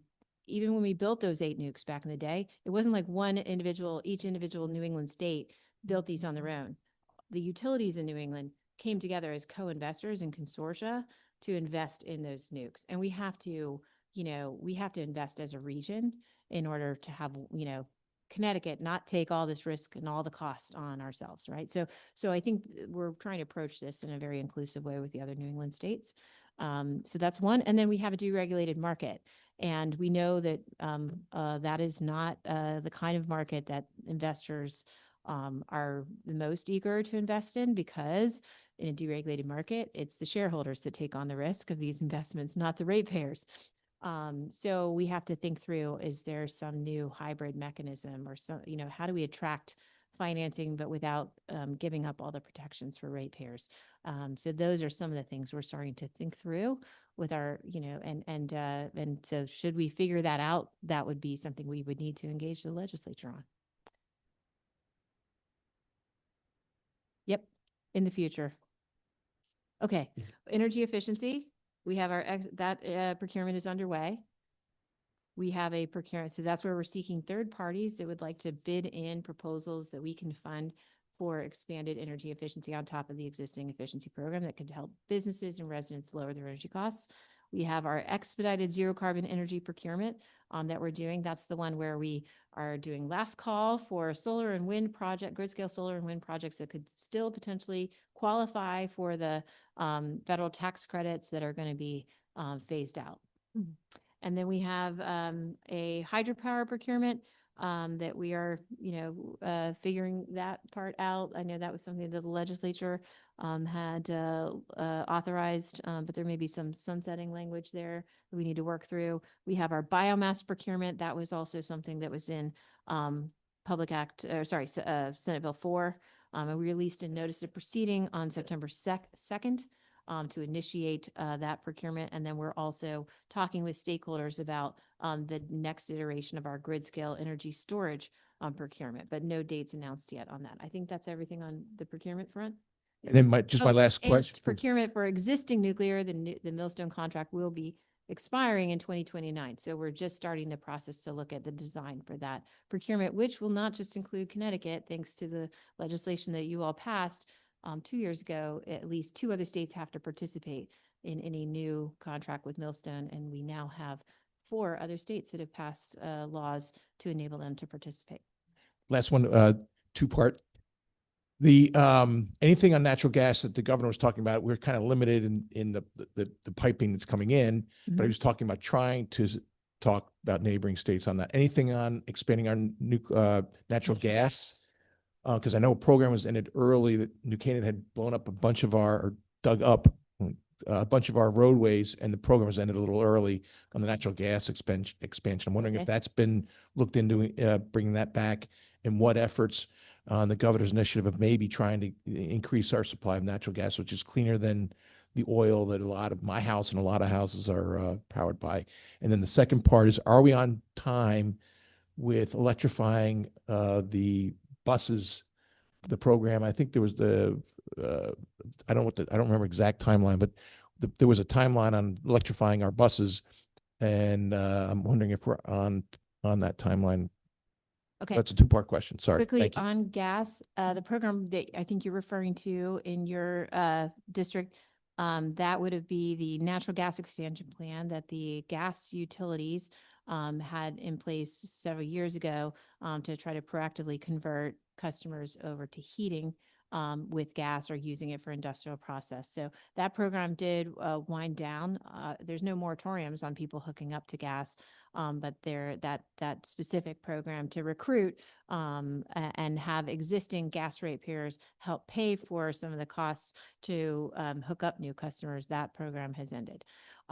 With respect to gas for the electric grid, there's been talk recently or more recently about where adding pipeline capacity to New England could fit. Governor Lamont, as you know, spoke about this in his State of the State about all the above and desire to be open to, considering gas as well as other types of resources for our grid. He's spoken more recently about being willing to work with the Trump administration on that topic and nuclear and so on. I think that just like with the nuclear discussion, in order to get the benefits of any investment in gas pipelines and have it pencil out, the investment in a pipeline would need to be shared across the region. And we have too many examples in our past of Connecticut taking on all the costs of things that we know we need to benefit the grid, and then other states kind of free riding on that. And so right now, not all of the states, including our largest neighbor, have authority to co-invest in pipelines. So that is a concern, as well as how it factors into meeting, zero carbon targets and so on and so forth. But you're right, over 50% of our our generation today is coming from natural gas. So. But more specifically, right now, of course, we have a permitting process underway for an expansion of a gas compressor station in Brookfield. That's a recent example of, on the permitting side, some of the activity that's going on related to gas pipelines. I think there was a question about the school buses too. Do you have a? Oh, yeah. a- You want to take school buses? Yeah, I'm happy to take that one. Thank you. Yeah, so we do. We have a statutory goal. It's not a mandate. It's a goal for 100% of school buses to be zero emission by 2040. It's been a learning process, I think, for everybody, ourselves, the Green Bank, as you heard from them earlier, the school bus companies, the school districts, and I think with some of the changes that or some of the funding that we've made available earlier this year, and we've really been working closely with the school bus companies to understand what the challenges are in terms of charging and fitting charging into school bus routes and stuff. We're seeing real progress there. I don't, we're hopeful that we're kind of like getting over the hump, but I think right now we're a little off target. Yeah, just because charging is astronomical for buses, obviously, as compared to the cars. But thank you. Thank you, Mr. Chair. Thank you, Representative. We got a couple in the room, and then we've got a couple online. We see you folks. Representative Hughes. Oh, well, thank you for all the information. It's very helpful for us to be informed this way. My question has to do with what percentage of the solar that is captured in Connecticut today actually comes back to our own grid? Solar captured comes back to our own grid. Mhm. So, so we are in a 6-state grid, effectively, while we, think about these projects locally as kind of being part of Connecticut's energy mix and so on. Ultimately, all projects, all grid scale projects, when they tie in or interconnect to the grid, those projects are being dispatched by the regional grid operator to meet the overall demand across all 6 states. So we don't really track and functionally, we don't really rely on a solar project, for example, in Connecticut to meet Connecticut specific load, if you will. It flows onto the grid and it helps to support demand across the region. I'm thinking. So we really don't know then. It's a hard, I think, to the commissioner's response. It's a very difficult question to answer because it's a regional grid. And I guess what I would add to the commissioner's answer is that when we did our most recent zero carbon RFP, the responses are from facilities, largely solar, across the region and including outside of New England. So the whole grid within New England is interconnected. All the solar that might be located in Connecticut isn't necessarily used to meet load in Connecticut. It's not measured that way. So it's a very challenging question to answer. That's if I'm interpreting your question like physically meeting the needs of Connecticut. We certainly have stats. I don't have them off the top of my head, Yeah. but we can give you the percentage of solar, the megawatts of solar that are in Connecticut. We can give you that in terms of a percentage, how that compares to the overall demand in Connecticut. So we can give you a sense of what proportion of Connecticut's energy demand does solar generation represent, blah, blah, blah, blah, blah. Well, I'll clarify. I'm asking the question because it's been said that we pay like 3.5 times what we pay for other, fossil fuels, and some of it is purchased from out of state in the solar end. So Some of the solar is purchased from out of state? yes. So as long as, if there's a solar farm, for example, built in Maine, Yes. and it's flowing power onto the New England grid, that is positively helping it impacts energy prices in the regional market. It's supporting the reliability of the regional grid. All those things, we are part of a regional grid, so Sure. that resource is serving Connecticut ratepayers. Mhm. Is that helpful? Yeah, yes. I'm just trying to drill down to the efficacy of, pushing forward solar. And I know it's heavily subsidized right now, but is there a long game where we're seeing that more people are producing energy through solar and that those costs are going to come down? And I'm also wondering, are you worried at all that by fast tracking some of, whether it's battery storage or whether it's other things that are having to do with the solar projects, as you were referencing on the nuclear power plants and saying that, as this nuclear things change, and we certainly don't want to be first on the bandwagon because, let somebody else kind of absorb the kinks of what's going on. Are we that person that is absorbing those kinks by fast tracking these other things on solar when we don't know what the long range consequences are going to be? I will say that solar is one of the cheapest resources that we can procure, and it's available today. Whereas, like, there's a 7-year backlog queue for new combined cycle gas turbines. New nuclear, as we discussed it, for the next decade, right? We start working on it now and hope in the hopes that it could turn on in the future. So I think that is one of the, and I'm not going to. There's a long history of federal tax benefits provided for fossil fuels, as what we're not a state that has economically recoverable fossil fuels here. But those incentives have been in place for a long time. There's federal tax incentives that have survived in the big beautiful bill for storage and geothermal and nuclear and so on and so forth. It's I think the remarkable thing is that with the HR1, that the Congress ended tax credits for renewable resources that had been in place for some time and had contributed to helping to make those energy sources more affordable. And so we expect with ceasing those tax credits, that will push up some of the cost of solar or wind, going forward. So the reason we're doing the RFP now is to get access to projects that are fairly mature and could still qualify for the existing federal tax credits. But it's readily available. It's and it's pretty low cost relative when compared apples to apples to some other, including conventional fossil energy projects. Thank But you. happy to follow up offline on that one. Yeah. Thank you, Commissioner. Next Rep. Callahan. Thank you, Mr. Chair. Good to see you, Commissioner. Emma, Mason, Joe. It was good to hear the governor when he addressed us at the beginning of the session talk about natural gas and nuclear. And yes, presidential elections they come with changes. I don't recall meetings like this ever happening when there was other administration changes, but so this is kind of a first for many committees.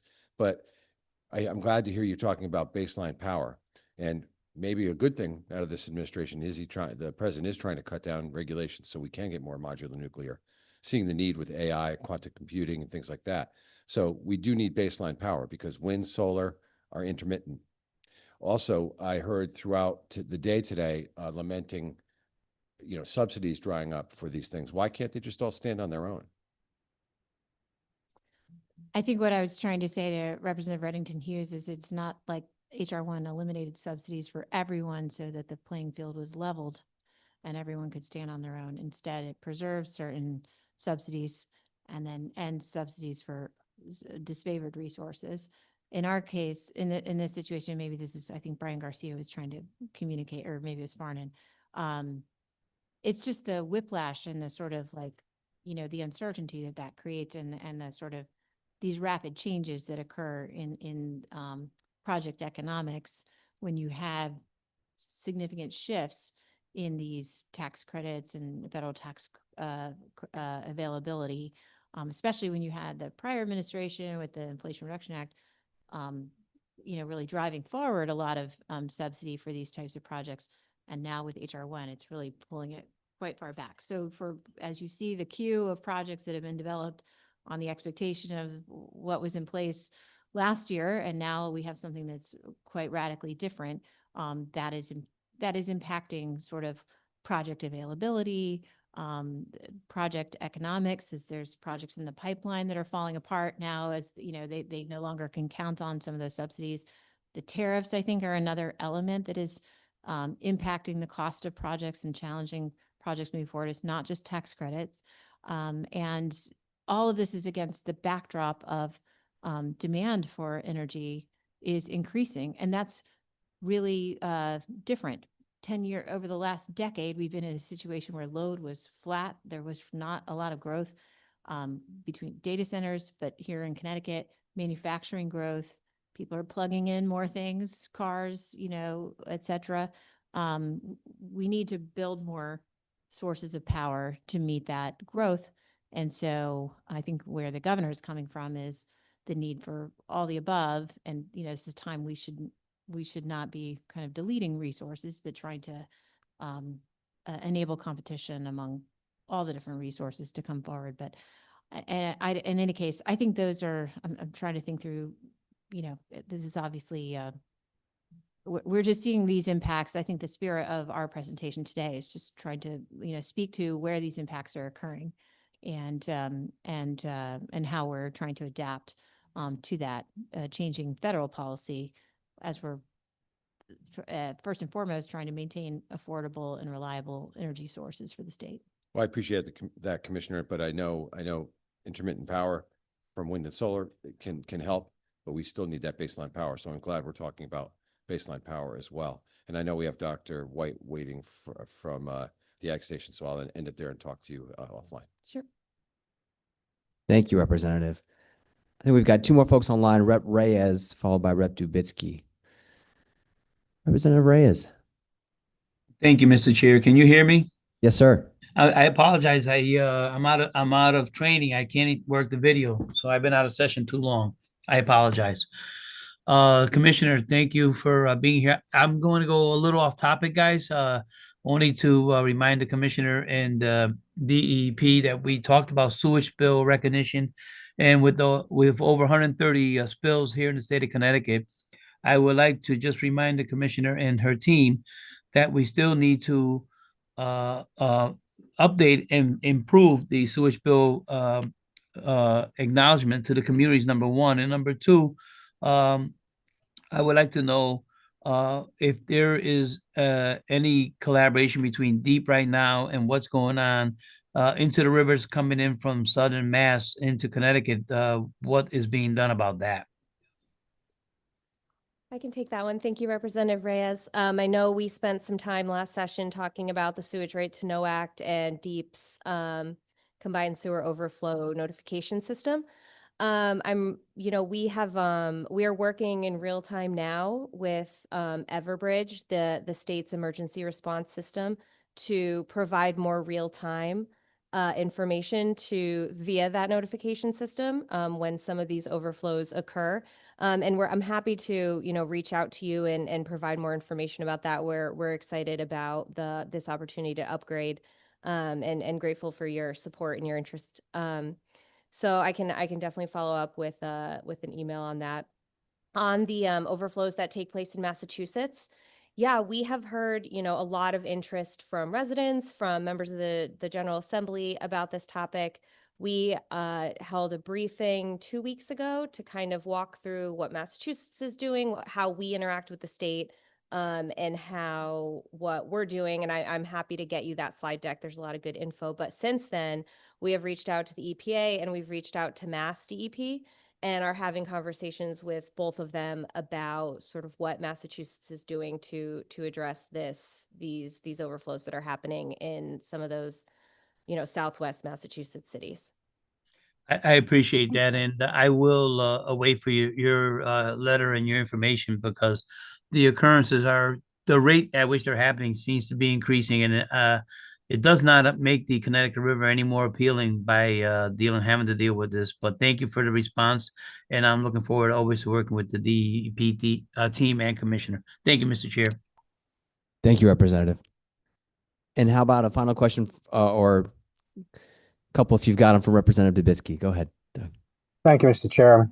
And thank you, Commissioner, for coming in.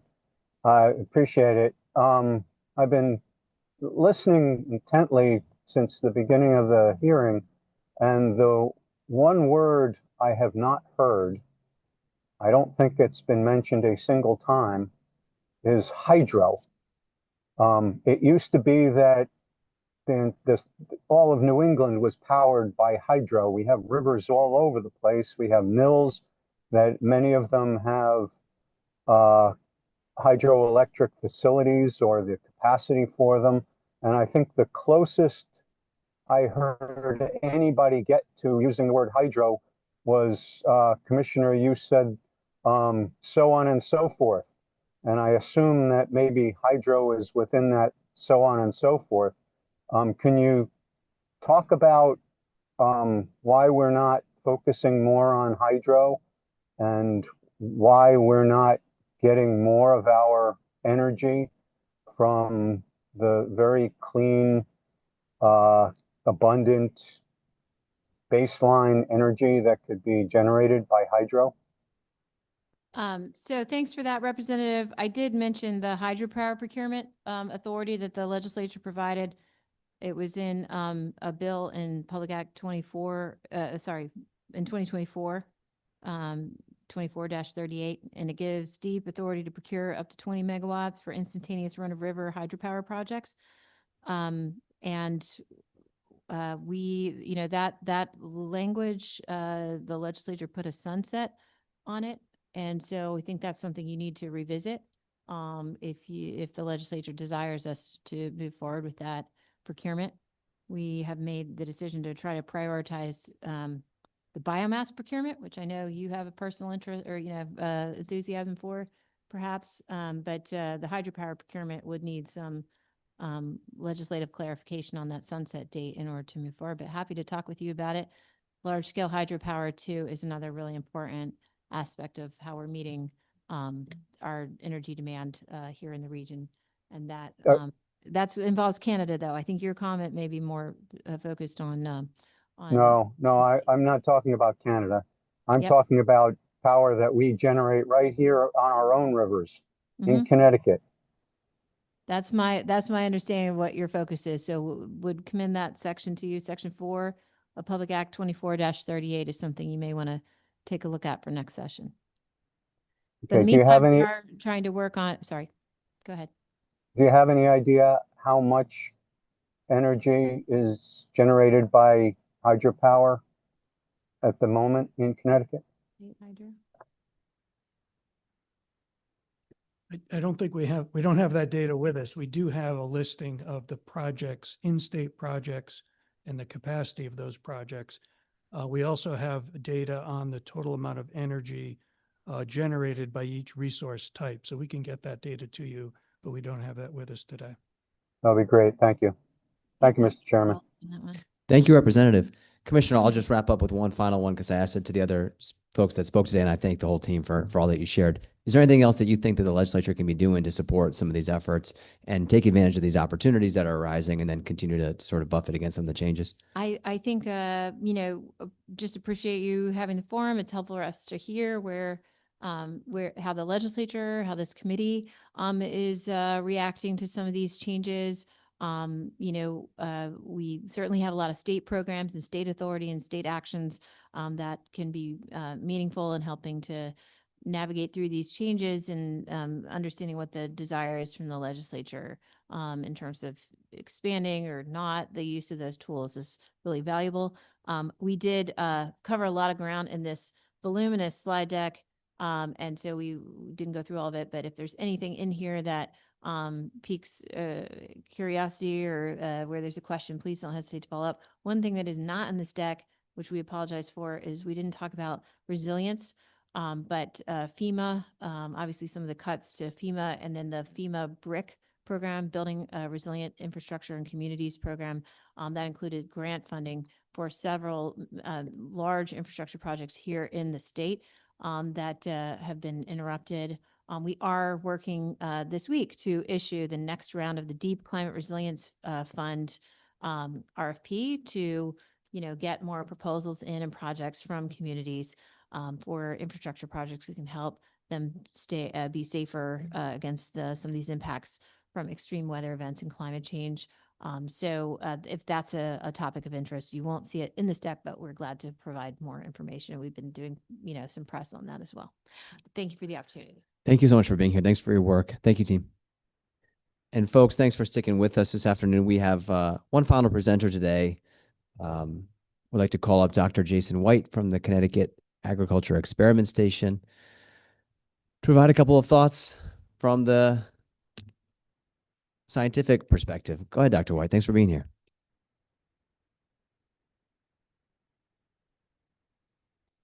There we go. Thank you, Representative Parker, Senator Lopes, other members of the Environment Committee, Representative Callahan. I owe you a call on spotted lanternfly. Hopefully somebody reached out to you today, but I will call you tomorrow.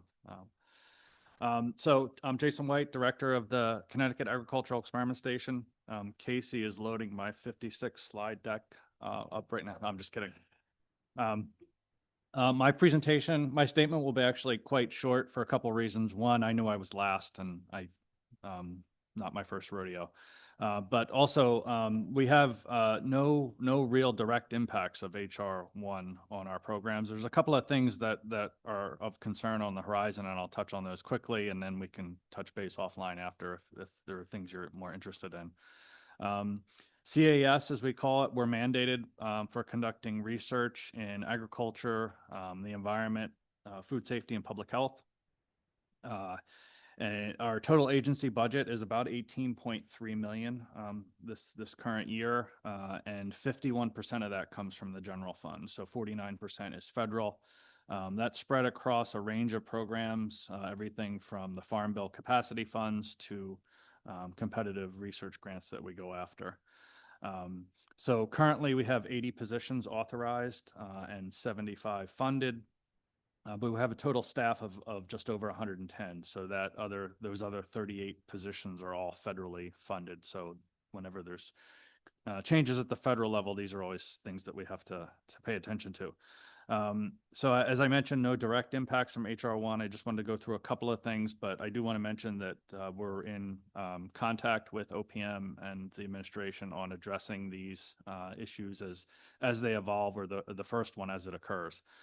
So issue 1, we're part of an FDA program called the LFFM. It's the Laboratory Flexible Funding Model.